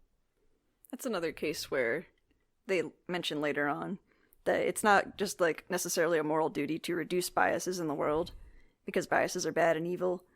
It was more that you are trying to instrumentally, accomplish a goal, or because you're curious, you want to know what the truth is, and these are things that you find in your way, so then you deal with them at that point. But again, not all biases are evil. Like, the lizard brain uses heuristics. Heuristics can be really good. Like, often the obvious stereotypical thing that your brain jumps to is the correct thing.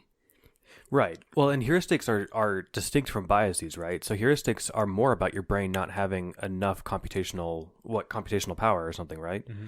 So the heuristic is the shortcut, and the bias is the crack in the lens. Yeah. So I like that he was more making the point that this isn't about IQ and intelligence. This isn't about individual processing power that you have. It's about a problem in the machinery that is universal to all humans, thus making it sort of, like an art that everyone can use to get better at thinking in general, as opposed to something that is there to train like your IQ or something, It uses a lot of highfalutin language and stuff, but I think that you're right. It's trying to assuage the concern that, oh, I'm not smart enough for this, or, oh, this is only for those esoteric IQ 160 people. Often high IQ people, or like I think they're James Randi fooling scientists and doctors, for example, showed that the smarter you are, often like the easier you are to fool. Mm-hmm. Yeah, you can definitely become what he cautions against later as a sophisticated arguer. I can't be wrong for all of these really good reasons. If you're not familiar with Randi's screwing with scientists, last I heard he was writing a book on that was going to cover like all of it comprehensively, maybe a new thing that he was doing. I know that he put a couple of students in labs back like in the 80s when they were doing like serious magic research in government funded labs across the country. I think that was the 70s. 70s, yeah. Well, Uri Geller was popular in the 80s, wasn't he? And maybe it was the 70s too. It might have just been like a period of 20 years. Yeah. Whenever it was, there were charlatans who would go out there and they could do 4 shitty tricks, and they'd get paid to go to a lab and do it under scientific scrutiny. Yeah, they claimed it was ESP or telepathy or like remote viewing. Right. So it's not like magic. It was like tricks. They didn't think it was magic tricks. It was, but it was that like the government was trying to see whether or not you could read someone's mind. No, totally. But like Uri could do like a spoon bending thing that they would, which would be like telekinesis. They would want to see. Yeah. So Randy had a couple of students go in. They were going to go do magic just like Uri Geller was doing. And if at any point they were asked, "Are you faking this?" they were to say, "Yes, James Randi sent me." And they were never asked over the many months that they were there doing these studies. Okay. So even like the basic question of like, "You fucking with me?" never came up. Because I guess maybe they didn't occur to them that they're able to be fooled. Yeah, they were very smart, but they were naive. Like they never thought that someone would intentionally try to mislead them for financial gain or for notoriety. Right. Yeah. Which is a stupid oversight, and I'd like to think our scientists are smarter now. Well, it's not even a smartness thing. It's more of a like trust thing. Like a lot of people in the rationality community tend to be very high openness. I would hope our scientists are more jaded now. I think they are. So. Yeah. I think the skeptic community has helped with that. Kind of. Yeah, definitely. There was that recent bunch of papers that the like hoax papers that I got some popular retweets. That was a different kind of phenomena though. That wasn't someone going in and tricking somebody to their face. That was more just like no one actually checking to see if this story checked out, right? So I'm thinking of the like the symbolic penis, or what was that one that was a couple years ago? That was I think it was the same group of people, but they did another round of papers. Yeah, recently there was another one. What it was called. The only one I can't remember what this was, but it was they wanted to make a case that look at these journals that they'll publish anything that looks like it's pro social justice warrior stuff, and the metaphysical penis, and they had some. If you're not familiar with this little scandal, well the thing is that people would retweet about, oh yeah, they were all fooled, haha.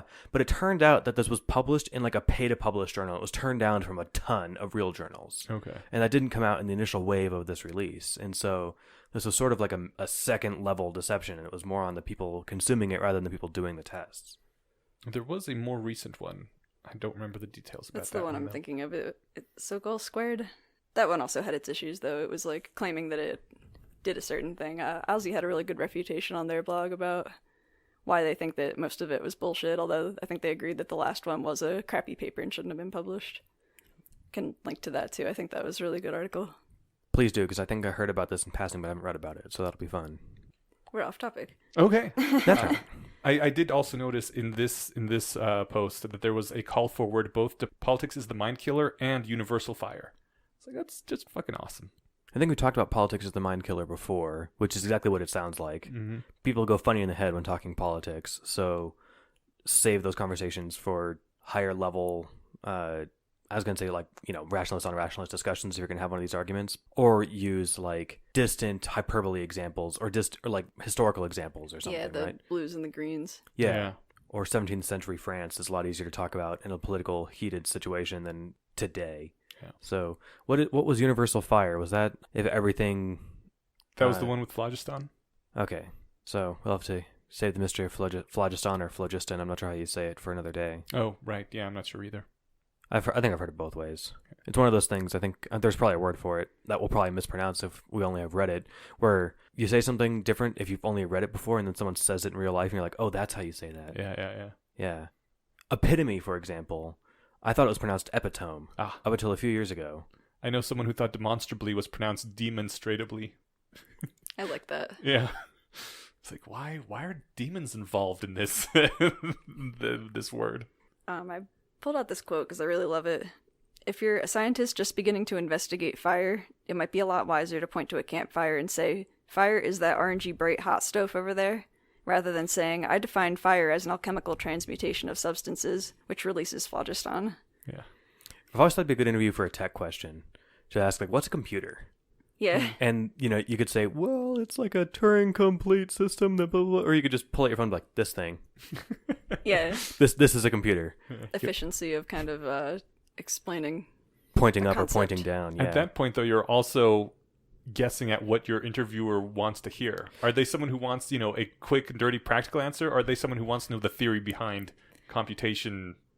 Well, that's why you research the company that you're interviewing at. Right, yeah, you look at the Glassdoor reviews. But if I was asking that question to an interviewee, I would want to see how they'd react to an odd sideball question. Okay. And, I'd probably learn something because they're probably smarter than I am. They have some great answer. But if they do that thing where they're like, that's not a real question, and then they come back from that, that's the reason I'd ask a question like that. The fact that it's about computers is only because it would be a computer company, right? So Yeah. All right, we've been going for a while. We should move on. Okay. I also want to say that we definitely will not be spending this much time on things going forward. This was just like our big, hey, we're doing this, we're having a squee little kickoff talking in depth, but in the future they're going to be much quicker because this would turn into just the Less Wrong Sequences podcast. Yeah, we'll do bullet points for the future ones. Maybe Yeah. big highlights, fun tie-ins, that sort of thing. But And certainly notes. And notes. Preparation. Yes. And probably just 2 per episode. Yeah, that sounds good. It's probably a better length. Cool.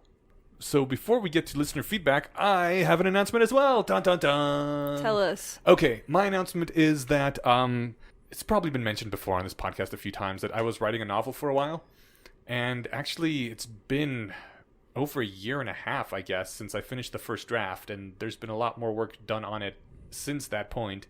But I have finally decided that I am going to do the thing that seems to be all the rage in rationalist circles now, where we publish our fiction serially online. So starting November 11th, I will be publishing the first chapter of my novel, What Lies Dreaming, at whatliesdreaming.com. And then I'll be putting them out one chapter every week for 44 weeks until it's done. So are you going to be releasing chapters that you've already written, or are you going to have to do like significant editing to them before you post them? The whole thing is done. In theory, I could just post the whole thing up right now. I'm probably going to give it one last look and change some last details at the last moment because that's how writers are. You're always tweaking right up until the last second. But yeah, the whole thing is done, and in theory, I don't have to change anything at all. And you can cut this if you want, but I think it would be valuable to plug the Patreon component to this. Oh, okay. At the beginning, because then people can know about it. Maybe even set the Patreon up in advance if you're already plugging it here, right? Yeah. So you can set the Patreon up beforehand. So I've actually already set the Patreon up. There we go. Yeah. The Patreon is patreon.com/EneashBrodsky. Or you can go to whatliesdreaming.com, and it will also have a link over the Patreon, of course. But yeah, depending on the level of Patreon support, you can get next week's chapter a week early. You can get author's notes. You can get deleted content because there's a lot of stuff that I went and cut through in my various revisions. I'm gonna have to pay for that one. That sucks. Yes. I'm kidding. I was gonna pay anyway, but I got to see the stuff that hit. I think I like the stuff. I don't buy DVDs anymore because it's not the early 2000s, but I do go to YouTube when movies come out and look at the deleted scenes for movies that I like. I love the process. I love being able to see what the person's like thought process was when they're creating something. Yeah, that'll be both in the notes and in the cut stuff. But just so you guys know, it was cut for a reason. Some of it was actually bad. Yeah, but that's good. Okay. Yeah, it's fun. Yeah, obviously, if it was great and you wanted people to, you'd have left it in. But it's fun to see what was left out and then why on that sort of thing. Yeah, what the branching path is in the timeline, the way it could have gone. Or also, I'm a writer too, so I like to see like what should I cut from my work. All right. Well, then hopefully you guys will enjoy that. And then just like watching deleted scenes from movies, you're going to wonder, why didn't they put that one in? Yeah. And sometimes because I think sometimes the answer might be because it's too long that way, and that could go. Mm-hmm. I doubt that's much of a constraint with a book that no one told you to cut that yet, right? It absolutely was a constraint. Really? I cut a lot of things. Well, in my opinion, it sort of starts slow and builds, and it gets to a really great place. But as I was reading through it the second and third time, I was like, I got to cut more from the front. The front is just a little too long before things get going. And so I cut quite a bit from the front, actually. And I still think it takes a little longer than I would like it to get to the really juicy stuff. But I guess it's less of a constraint once you're publishing weekly, because I was originally thinking of publishing in a novel, right? If you're publishing weekly, it doesn't matter as much. People are just going to read one chapter a week. But Yeah, you can make it as long as you want. yeah. Wild Bow being a good example of that. But I still didn't want to make it too long. I do also have a thing at certain levels, once the ebook comes out, because I am going to just put it out as an ebook for anyone to buy in one novel shot if they want. At a certain level, you get the ebook for free. At a certain other level, you get a physical book for free shipped to you. At a higher level, you can get up to 2 books, both signed and personalized if you'd like. Oh, and there is one thing. The book, I divided it up. It takes place over the course of 8 days. So I divided it up into section for each day. At one of the higher tier levels, when we start a new day, you get all the chapters for that day immediately, as opposed to having to wait one per week. So Cool. Yeah. I'm really curious to read this because I didn't yet, even though you sent me a copy before you went to Burning Man. Right. Just so everyone knows, there's always, a worry if you take a long travel out into the desert that you're going to get in a car accident or something. It's like, Steven, in case I die, I want you to put this out on the internet because I spent so much time on it. Someone should see it if I die. Yeah, the first time you went to Burning Man, I think you didn't know what to expect, and all you knew you'd be, in the desert for a week. Right. And it was the middle of the night before you left. I woke up the day that you'd left, and there's an email that said, "If I die, please make sure this gets out." Yes. That's great. It's like, oh, here's what to do with my money. Here's my last will. No, it's like, here, just publish this book. Yeah. Yeah, did you make any arrangements for your assets or anything, or was it just your book? No, fuck my assets. I don't care. The book's the thing that I really poured my life into. Yeah. Love it. That's awesome. So as a brief recap, the little summary that I have here. Famine racks 2nd century Rome. Food riots rage in the streets, and the emperor struggles to hold on to power in the midst of a burgeoning coup. He recalls the German legion to Rome to restore order. Unbeknownst to him, a hidden evil slips into the city along with the returning legion. As civil war boils over and black magics run unchecked, an ancient horror stirs from its dreams, finally roused after eons of slumber. Sounds dope. Spooky. Yeah. I'm excited. Why is it going on November 11th? I don't know. I needed to set a date to start, and I was like, okay, this gives me about a month and a half to get ready. So Cool. yeah. Well, I'm excited. Yeah. Me too. And everyone else should be. I look forward to it. If it has the similar vibe to the rest of your writing, I can tell I'm going to enjoy it already. So Thank you. yeah. That nice grimdark aesthetic. Yeah, definitely. Oh. And I decided this just a few days ago. Everyone who is a Patreon supporter of the Bayesian Conspiracy is going to get the first 3 chapters a week early, just so they, can get a free sample taste. Awesome. Nice to have rewards for this show too. So all right, that is what I got. I'm excited about this. Hope you guys end up liking it. I'm excited too. It should be fun. How long I know that when we had Max on, he asked us not to say how long Crystal Society was. Uh-huh. Because when I was talking with him about it before, I think right when he published it, but before we did the episode, and he was like, yeah, it's about as long as the 4th Harry Potter book. And I was like, wait, it's like 734 pages? Okay. And he was like, I don't know if it's exactly that, but it was a similar word count. Because for some stupid reason, I only remember the 4th and 5th book lengths, but I used to have all of them in my head somewhere for some stupid reason. Okay. And yet I can't off the top of my head tell you my dad's birthday. So my priorities are totally in order. Yeah. But how long is your book? 120,000 words. How long is that compared to other books? Because I don't know. I think that's average. Yeah, most books are most books used to be around 100,000. They've been creeping longer lately, so about 120,000 is getting close to about average now. Yeah. It's a little bit on the longer side of average, but yeah, basically average. I love that people have the, taste for larger novels again. Mm-hmm. Is that like 200 to 300 pages, or is that 4 to 5? I have no idea. Because I know page size depends on page size and text size and all that. Well, no. Generally, in a published novel, it's 250 words per page. So, somewhere in the 400 pages range. Okay, cool.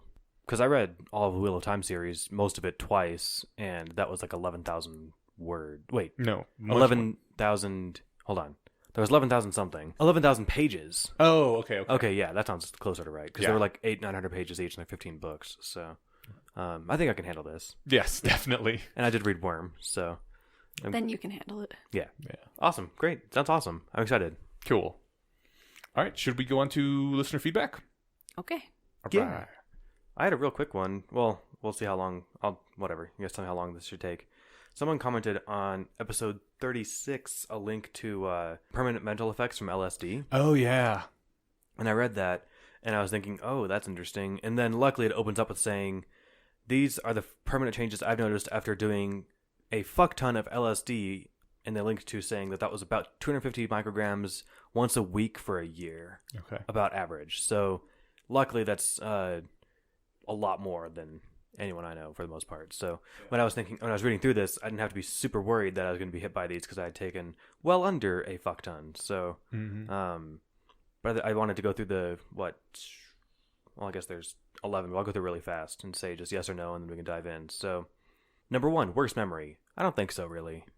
I think my memory's similar as it was. It's hard to say. I have a hard time saying because I've always had a shitty memory. Similar. So I have no idea. I can't remember how bad my memory used to be, but I don't feel like it's any worse. I haven't done LSD, so if you want to do a Pre post-op. Yeah, no, we could do the what is it? The optimized mind. I can't remember the name of things. Maybe my memory is bad right now. Right. So this wouldn't be a good time to test that, but you could test before and after. Cool. Yeah, that sounds fun. Number 2, gaps in thought. This is more just kind of saying that their thinking kind of feels spacey, like their thoughts aren't really tied together. I don't feel that way. I can see how that happens, but I think maybe if I had to guess, they're more just aware that their thoughts are doing that all the time. I actually think that I am a little more spacey than I used to be. Like, I used to have a lot more anxiety in general in life, and this having a little bit of space between my thoughts has made me feel like a little bit dumber, but also just a lot more mindful. And a lot more enjoying of life too in general. I don't have this constant racing going on in my head, you know? Yeah, I think sounds amazing. that sort of ties into number 3, feeling less like I'm the one thinking my thoughts. Well, that's not exactly it. Number 5, permanent increased well-being in a way that's hard to put my finger on. I could sort of attest to that, but it's really hard for me to say and this happens with every big shift in my personality. It always comes with something that could be a plausible explanation, and other big life changes. So I can't pin it down. So my life's gotten a lot better. I'm a much happier person. I tried LSD the month before I got my first real grown-up job and had income and a savings account and health insurance. So my life's a lot better objectively. And it happened right after this happened. So it's hard to see if the causal arrow is really, or if the temporal arrow is causal or not. But I have a similar problem. Like when I first started working out, I also had just gotten surgery, and I got a LASIK not too long after that, and I started up the podcast, and I just made so many life changes all at once that it was hard to say what led to what. You know, I was having a fantastic relationship for the first time ever, and so I would sometimes say, when I did this one thing, it led to all these other changes, but who knows what exactly had caused it, you know? And recently, I've also had major life changes. I had a major divorce. You know, I went through a year where instead of working for the man, I was writing a novel. And there was a lot of things that changed in my life then, too, at about this first time I tried LSD. So hard to point it to any one thing. I do slightly blame LSD for because I finished my novel before I took any, right? Because I was like, I don't want to change who I am while I'm still working on this. Now I am... That sort of angst and self-hatred and having anxiety in life really drove my writing a lot. And I'm going to get back into writing again soon, but it has been, 9 months since I've written anything. And I'm like, God damn it.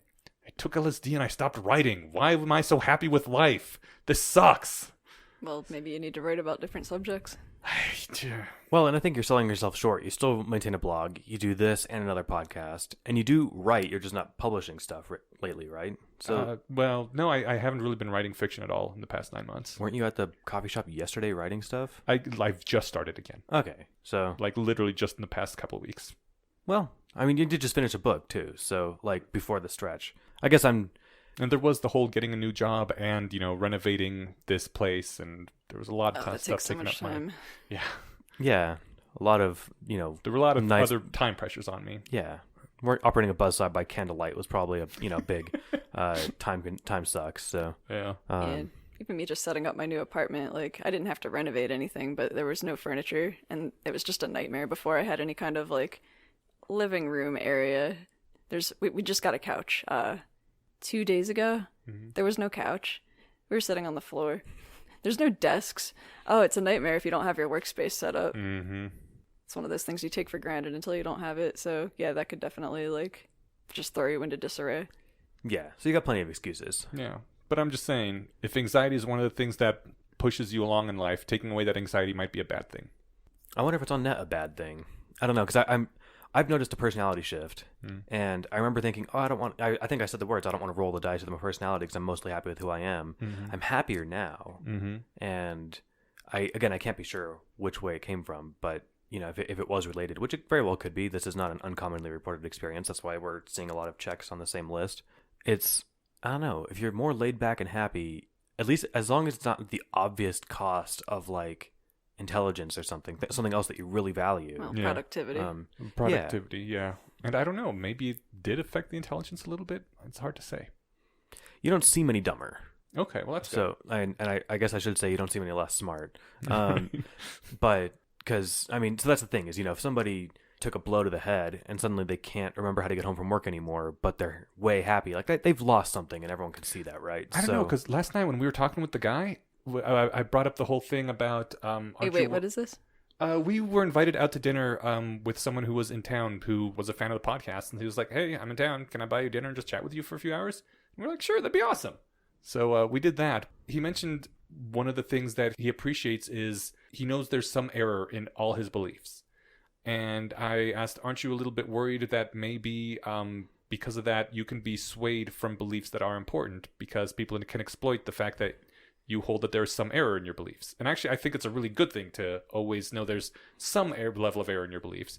He was like what? So I brought up that some people kind of are racist and will use things like the crime stats for the black population are much worse, and that proves that black people are less civilized. And he was like, well, no, but that's because the system penalizes being black more. And I was like, yeah, I totally agree.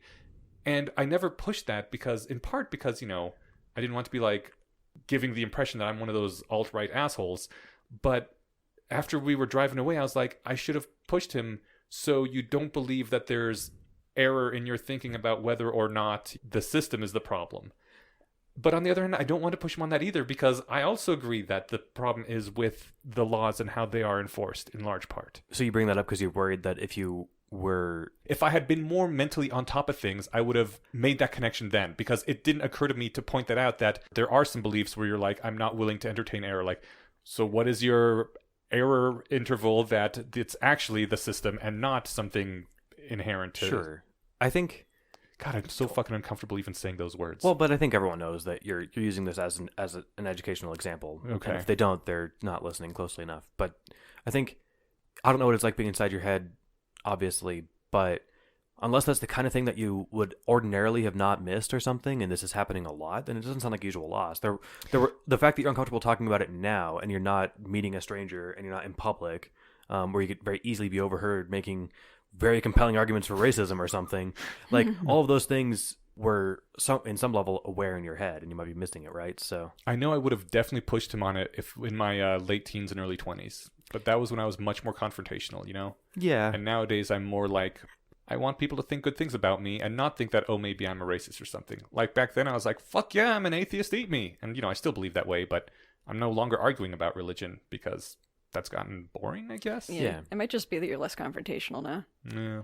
I think that's probably, that could be it. I mean, obviously, like I said, you know yourself best, but from the outside, I'm not noticing a difference. So Okay. I want to tear through the rest of this list real quick because I have some other Sorry. feedback. No, you're totally fine. I just didn't want to. Go on too Yeah. long. Well, I didn't mind going on. I just figured it's more the overall length of the episode that I know you're editing that I want to keep short. So, number 4 was access to an intense altered mental state that this person can make usually last around 5 to 10 minutes. Triggering this generally long-term cures any stress, anxiety, or insecurities I've been struggling through recently, with different levels of intensity required to trigger that mental state. And I think what they're describing is just like kind of a mindfulness introspection. They mentioned kind of spacey thinking earlier, and It sounds like feeling more than a mindfulness. but feeling like I'm not the one thinking my thoughts. I think that kind of when you take a mindfulness perspective and watch your thoughts form, that's from like an inherently relaxing place. You can even be focusing on like physical pain or on like a, extremely anxious like heart race, and you just when you sit back and you say, "Oh yeah, my heart's racing. I'm noticing that my heart's racing." That's a pretty neutral thought. When you're back there having that, it's less... Yeah, but they said triggering an intense... What was it? Intense altered mental state. That doesn't sound like the mindfulness sort of thing. That sounds more like being able to all of a sudden flip into... They'd have to describe it more because I suppose that can mean a lot of things. Also, not feeling like I'm the person thinking my thoughts, that could be kind of a mindfulness state of mind, or it could be disassociation, which is terrible. Yeah. Yeah. That's true, and it looks like at the end of the last one where access to altered state of mind, I've written more extensively about this here, and they link to it. So Oh, good, because I was gonna say I wish I could yeah, talk to this person and get some clarification. I haven't read that link yet, so maybe there's answers to all of our questions there. Number 6, shifts in belief about myself, the way I work, the things I'm curious about, epistemics, philosophy, and ethics. These shifts are pretty severe and appear to be permanent. I like these beliefs a lot better. That's fortunate. Yeah, which is interesting. I don't know if I had any radical shifts other than like being more laid back and happy, but that might just come from like the slack of having a better whatever income or life situation in general. It's hard to say. Altered mental reactions to alcohol. Getting drunk now feels slightly less psychedelic experience. It's interesting. Yeah, but again, you got to keep in mind this person took a fuck ton, Bunch, which is yeah. So my internal experience and feelings of thought process are now way more nonverbal, whereas pre-acid they used to be full of words. I don't know if I've noticed that at all. Other than being more in that's tune part with of my what feelings. bothers me. Maybe that is what I feel when I say like I've been more spacey. It's definitely a little bit less verbal than I used to be. And I mean, I know a lot of people who hate that verbal thing, and I would sometimes get really irritated at it too. It's just like this chain of thought that just keeps going and going and going. It's like a train, and you can't slow down, you can't stop thinking, But on the other hand, that's also really useful if you're trying to make words as a living. So I kind of miss that a little bit. But on the other hand, dude, having that squirrel in your head just sucks. Yes. And also, Do you still got that? Racing thoughts. Yeah. Yeah. I mean, that squirrel might not be gone too. It might just be. I mean, it still tame. shows up every now and then. so- Yeah. That like comes back to my desire to just have an interface where I can kind of turn something on or off as needed. Yeah. If only there was a way to LSD and then to un-LSD. Right? And just flip that switch when you need it. Yeah, and this is probably a good time to remind that like these experiences all sound mostly positive for this person. Where we had mostly positive experiences and outcomes. That's not the case for everybody. Not everyone likes it. This isn't an endorsement to try it. Use your best judgment. Do all your own homework. Yeah. Let's see. This one's kind of long, but I'll just read the bullet points. I'm spending more time on this than I meant to. Number 9, the mental process I take to explain my own behaviors to myself has shifted drastically. They talk about their shift in their mental movements around their sense of agency. I'm going to just move past it. That's long, but it's interesting. Something to look at. I laugh way easier laughter. And that's number 11. I skipped around. Number 10, existential masochism. Oh, I can actually sort of relate to this. Okay. This is a really bad way. I wouldn't have put it this way. The sense of pleasure and pain in a mental sense, have been seriously turned together. It's not that pain is any less painful or that pleasure is any less pleasurable. Probably the opposite, actually. It's that they more often coexist, and they tend to coexist at greater extremes. I don't know if I'd put it that way, but for myself, I've noticed that I'm able to, in an odd way, enjoy experiences that I don't want to repeat or I don't enjoy. Like eating food I don't like. Rather than, just having this yuck reaction, eating mindfully is actually a really interesting thing to try and do, to try and maintain a mindfulness sense of all the sensations and stuff that are going on when you're eating. Everything from like the feeling of it in your mouth to the how hard it is to chew and all that stuff, and the taste and all that. What did I just eat in like the last couple of weeks that made me think of this? Oh, it was a green olive. I went out to this super swanky speakeasy. Rachel took me for my birthday. It was awesome. And I was like, I haven't tried a green olive in a few years. I'll try them. And I'm chewing it. I'm like, I regret doing this. But I was able to kind of just like backseat experience it. Yeah. And I don't want to eat another one. But it wasn't an unpleasant experience. Olives are the weirdest thing. They're only good at Burning Man. I've always hated olives. I had some at Burning Man because I was hungry and they were there. And they were really fucking good. Oh, hunger is a good spice too, right? I get, but Yes. there was something about also the fact that they were chilled made a big difference. But then I came home and I bought me like a can of olives. I was like, this is shit. What the hell happened? Might have also just been better olives. That's true. Maybe, I like yeah. black olives. I don't like green olives. I like all olives. They were black olives in both cases, but I've always disliked black olives. But it was just like I said, that little minor thing of like, okay, yeah, this sucks, but I'm appreciating how it sucks. Yeah. I can come at that too from a mindfulness perspective, having had panic disorder, where I read a lot of things about how to deal with panic disorder, and there was the suggestion that you try to really tap into curiosity. You can reframe anxiety as excitement. It doesn't always work, but I have had that work before. Or you can reframe the panic attack by like thinking about, well, let me try to think through the process of every reaction that I'm having right now. Okay, my heart is racing. Let me think about how that feels. Okay, my muscles have tensed up really tight. That's interesting. If you think of each step and you're like, wow, my body's amazing that it's doing this. It's doing this because if a predator came by, it's forcing me to hold really still so the predator doesn't see me. That's fascinating. And you can talk yourself through it that way. It's not necessarily turning it into enjoyment, but it's more redirecting the negative thoughts into ones that are at least neutral. I like that. Or helpful. Cool. I have an off-air anecdote that's similar to that, but not. It's adjacent to that I want to talk about. We can do it now or later. It doesn't matter if you want to cut this out. Sure. I guess the real short version, I don't know if it has to be off-air or not, but when Rachel and I were buying, we went and picked out all the components that we wanted, then got her an engagement ring, which this has to not go out. Well, actually, this will be out after. Yeah, this will be out in a week and 3 days. So Does she listen to the podcast? no, Oh, okay, then it's not But- that big a deal anyway. but still, Yeah. the fear people. But so Oh, yeah, it'll be after your... she's getting the ring on Sunday, but she doesn't know that. So this will come out after Sunday, so that's fine. Yeah. But we noticed that after we went and kind of like long story short, we found all the parts. They ordered it in like bands and stones and whatever. And we both kind of like went out to lunch afterwards, and we're kind of like anxious, and we're like, we're not like nervous. And it's like, no, it just feels like nervousness. This is just excitement. But the sensations are like the exact same. They are. And so in the moment where you're worried that you might be nervous, it's easy to imagine that nervousness is what's going on there. But we talked about it, and we were like, described how we're feeling. And so it was that sense of being aware of how you're feeling and being able to analyze it on that level.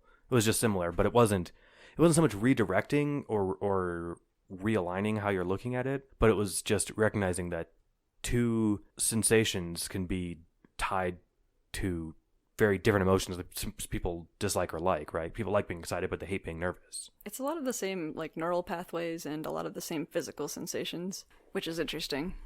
Like a racing heartbeat can be excitement, or serotonin and dopamine can cause you to be aggressive, or it can cause you to be happy.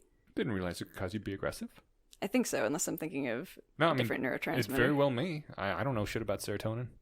All I know is that elephants have oxytocin releases when they see humans, which we have oxytocin releases when we see puppies, and so it means that elephants think that we're cute, and that's a really cute thought for me to have. Okay. And if they think it's cute that I think it's cute that they think we're cute, right, then we get this awesome feedback cycle, and we're just rolling. So your oxytocin is releasing right now when you think about elephants thinking humans are cute. That's right. All right. Aw. Was that all of them? Yes. Okay. But like I said, last takeaway that drugs are hazardous. Everyone should be educated to the extent that they're comfortable with, and if you do decide to ever try anything, try to get it from somebody you trust. Do it in a safe and comfortable setting with people that you're relaxed around. In that same vein, Scott Alexander pointed out that some people have permanent reactions to hallucinogens. He said, I think it was like 1 to 2% of people who take them have some sort of permanent hallucination effect afterwards, which is like, seems like a lot. That seems like a lot. I feel like I would have heard about that in my homework, but I'll take his word for it. No, I think he was confused by it too. We personally know someone who has permanent hallucinations. Well, and I mean, we don't know. We don't know if they had that before they had lots of drugs. Maybe I can't remember if they said that it caused it. And I think it started with it. He took an amount of acid that is ungodly large, and if it was possible to have a lethal overdose of acid, he would have lethally overdosed. So your mileage will almost certainly vary. Yeah. So be careful with drugs, kids. Drugs are bad, okay? And to be clear, I think I've done a total of 400 micrograms in the last year and a half. You did 400 micrograms at a time period greater than the statute of limitations for being prosecuted for that. I'm the kind of person who would lie about taking drugs for the social esteem that it gives me. So if you're the NSA listening to this, that's what's happening here. Cool. All right, sorry, that took a lot longer than I meant for it to, but I thought it was interesting because this is something that I look back on once in a while and think about because my personality is a little different, my life's different, all that stuff, and you're like, how much of that was LSD and how much was other things? And I'm suspecting very little of it was, but I think it's likely that some of it could have been. So that's why I wanted to bring that up. What episode was that in response to? I think 36. Let me double check the email. Yep. 36, the other kind of drugs. 'Cause I think the one we had before that, nootropics. Yeah. Yeah. Episode 35 was nootropics. I have one listener feedback. Actually, I have two listener feedbacks, but the second one is really long, so I'm going to wait for that one until next week. I have a really short listener feedback from Simula Crumpet, which says, Eneash, your point about natural speed limits seems odd to me, as people construct roads. Often the government, as it happens. And before I continue reading the rest of the comment, yes, people construct roads, but the concept of a natural speed limit is, like, I actually know a civil engineer who I think is retired now. I'm not sure. I'll have to ask her again. But roads are recognized to have a quote-unquote natural speed limit, which is the limit that drivers want to drive on a road based on how it's constructed. Roads that are wider, that have large shoulders, that are straight, that aren't on an incline, all tend to lend themselves to being driven on faster. Multiple lanes helps. If there's like something solid in the median that you can not drive over, that also helps. So all these things are things that give roads a certain natural speed limit that feels the right speed to drive on a road on. That this is a very well-known thing in civil engineering, and that is why I get really annoyed when there's a road that it is very obvious everyone would be driving 40 to 45 on this, and the speed limit is set to something like 30, so that the cops can just sit there and write tickets. I'm like, fuck you, don't do that. There's a natural speed limit, and honestly, there used to not be defined speed limits on roads, you know? People would just drive on what was the safe limit, and cops would sometimes patrol roads, and if someone was driving obviously too fast and recklessly, they would pull them over, because the cop knows what the safe speed limit on a road is too. And this also changes with technology. As cars get better and safer and, can hug the road better, can brake better, people take that into account, and so the natural speed limit goes up. But that also leads to things like cops saying, oh, I pulled you over because you were driving at too fast of a speed, in my opinion, when it's someone they don't like. Right. It is a racial minority, or it is someone specifically they know, but it was used as a tool for oppression. And now having numbers, they can't say they were driving too fast. They were driving 26 and a 25, unless they're going to ticket everybody that same way, right? Right. So, I mean, that kind of eliminated that, but then the cops just found other reasons to pull over black people. Totally. Yeah. So The natural speed limit is also something that they're trying to teach self-driving cars. It's been one of the frustration points, because they started out trying to teach self-driving cars what the actual rules of the road said, and then found out that, like, psychologically, nobody drives like that. Yeah, the textbook rules of the road. That's actually really interesting. I hadn't thought about that, but that's obviously got to be the case, right? If you're going 75 on the interstate and everyone else is doing 85, you're going to be a dangerous risk. So that's obviously true, but it didn't occur to me what legal hoops you'd have to jump through to say, look, we're going to have the car speed, but only when everyone else is speeding. Right. I guess it all has to come down to the numbers and say, look, my cars don't crash. That was what Elon said a couple times during the podcast he did with Joe Rogan, where Rogan had asked if he'd seen that video of the guy falling, like, asleep, snoring at the wheel in traffic. And he was like, I've seen it. The cars don't let you do that anymore. We put out an update. Now, if you don't touch the wheel for a while, it slows down, honks at you, and pulls you over to the side of the road. So, wow. But I wish I could afford a Tesla. I know. But then he had said, hey, at the very least, he didn't crash. Our cars don't crash. Other cars crash. Ours don't crash. He has this way of kind of punctuating his little points like that over and over. So It's awesome. yeah. Continuing the comment, it seems like the winding side road and the speed limit actually constrain your behavior in similar ways. And no, the winding side road constrains it, much more naturally, where the speed limit is an artificial limiter, is my counter to this. Anyways, Simulac Crumpet asks, if, hypothetically, the government removed all speed limits but reconstructed the roads so driving speeds didn't change, would you prefer this? Yes! They have done that. Oh god, yes! They've experimented with that. Oh, have they? They've taken away, like, stop signs, street lights, and speed limits, and people do naturally drive safer than they would otherwise. Well, oftentimes, even in really complicated intersections, because people autopilot. But when they're forced to pay attention, look around, see if there's pedestrians, or actually communicate with other drivers, then they are able to drive more safely, get in less accidents. I think that would actually probably slow down the natural flow of traffic quite a bit, because one of the things that green lights and red lights let us do is streamline that. You don't have to pay as much attention, and you can go faster through these intersections. Mm-hmm. But yes, I do think that if you want a road to be a 35 mile per hour road, you engineer it to be a 35 mile per hour road. That's why people who live in the suburbs, or at least when I was a kid, I asked in the suburbs, why the fuck are these streets so windy? They go nowhere. Like, what is the purpose of this? The purpose is literally to make people slow down and to not use the streets as shortcuts. Because you don't do that on those sorts of streets. Huh. That's exactly how I get to work. I take exclusively back roads, other than this like quarter-mile stretch.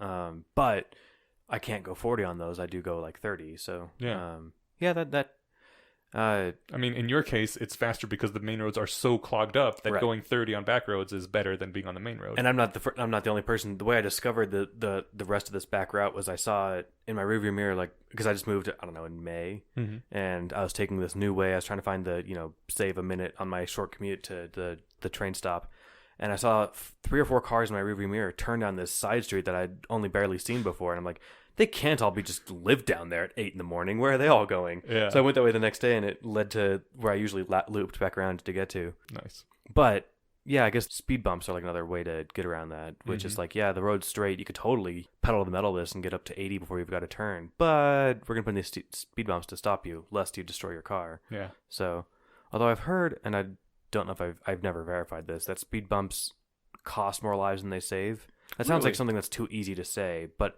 I think the idea that emergency vehicles can't barrel down the street towards your house is the argument that I heard. But this sounds super made up now. That sounds too simplistic to be true. It seems like that wouldn't come into play very often. How often are emergency vehicles coming down your specific side street to save you? And how do you measure how many lives they've saved? Was it saving lives because it was like making the emergency vehicles arrive more slowly? I think that's what was costing lives, and then the saving life aspect was like people are speeding less and hitting fewer people. Now that I say that out loud, I'm actually glad I did, because that sounds like a totally... I'm guessing that's a very wrong soundbite that I heard once and committed to memory, and now I can throw out as obvious garbage. Right. So, well, if anyone has any real numbers on that, I'm curious, but... All right, we should wrap this up, because it is over 2 hours, and I'm going to have a lot of editing to do. This is Inyash interjecting after the fact. We forgot to mention in the episode what the next 2 sequences posts are. In 2 weeks, we will discuss the proper use of humility and the modesty argument. Links to both posts will be included with this episode. You can get them, as always, at our website, thebayesianconspiracy.com.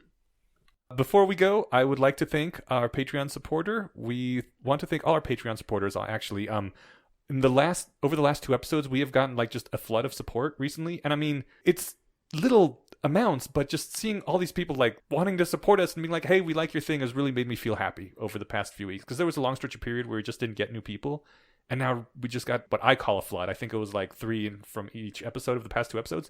That felt like a lot to me, and it just made me feel much happier. Yeah, I get the email notifications on my phone and I see them and it brightens my day, and it does mean, I don't know how to, I say this every time and I feel awkward saying, because it's like, thanks for the money, and it is, but like at the same time it says something, and it makes me feel odd in a way that you'll have to carefully edit, that people care about this enough to throw some money at it. So yeah, like I said, one of these days we'll put this towards, I think I would definitely benefit from a mic that I could walk around using. I know that they make some nice Bluetooth ones that have a mic that attaches, because I don't sit still very well, as you might have noticed over the last couple of years. I think much better when I'm on my feet. Yeah, same. Yeah. When I'm on the phone, I pace all the time. Maybe we should get both of you guys like some microphones. Yeah, get some of those pacing ones. I've got one at work that I use that works really well. I haven't recorded on it, so I don't know if it comes out really well, but it works great for phone calls at work. I might just bring home and use that once in a while. The thing is, it doesn't come with a case, and it's $300, and I don't want to break it, but I'll find some careful way to get this thing home. As a cheaper option, we could get those ridiculous bouncy balls. Bouncy balls? The ones that you sit in, they're supposedly orthopedic. Oh, you're shaking your head, okay. Steven. No, I just poured it. I need to be up moving my feet, but I can't move my body in a bouncy ball. That's true, and those are $15, so... I had one of those once. What did I do with it? I don't know. My former coworker's never going to listen to this, but we all got bouncy balls at one point, like kind of just to be like sarcastic, but he like fell off the bouncy ball and injured himself and put a hole in the wall. So there you go. And then I've read a bunch of things about how they're not actually like orthopedic, and I don't know. There's a lot of injuries related to them. Holy shit. There's only one person at my office who uses them on the floor of about 100 people. And I don't know them that well, so I won't point out, like, hey, this is a stupid idea. But if they were on my team, I'd point that out. So I also want to point out that in the last episode, we talked about Petrov Day, And we had a listener who wanted to remain anonymous send in a cool little picture that they made. Yeah, we should And- post Oh, I saw too. that. It's on the episode description now. Cool. So if you look at the description for last episode, it shows up there. I also made it the picture for this month's meetup on Facebook. But we could post it on this episode too. Yeah, let's But- do that. Yeah, but definitely check it out. It's fun. So the Patreon supporter we want to specifically thank this week is Lyric Lee. Lyric Lee, big shout out, big fan. Yeah, You're an awesome person. Mm-hmm. Thanks, Lyric. Lyric is a person we know personally. Yeah, so this is more endearing sentiment to them because I happen to know who they are. So Yeah. high five, you rock. All right, and also thank you, Jess, for coming and being on mic with us today. I know this is a lot of time out of your day and not exactly the easiest thing to do. So No, it's super fun, and I think it's important. Like, I have terrible stage fright / social anxiety, and I'm trying to push myself into doing more things that will give me exposure therapy. shit, I Well, would not have. This known. has been really fun the 2 times that I'm doing it, and I'd like to be on again. Awesome. Fuck Thanks. Yeah, totally. And if the externality of you trying to better yourself is you accidentally making the show awesome, then hey, we'll take it. So Yeah. cool. All right. Thanks everybody, and we'll see you in a couple weeks. Boom. Bye bye.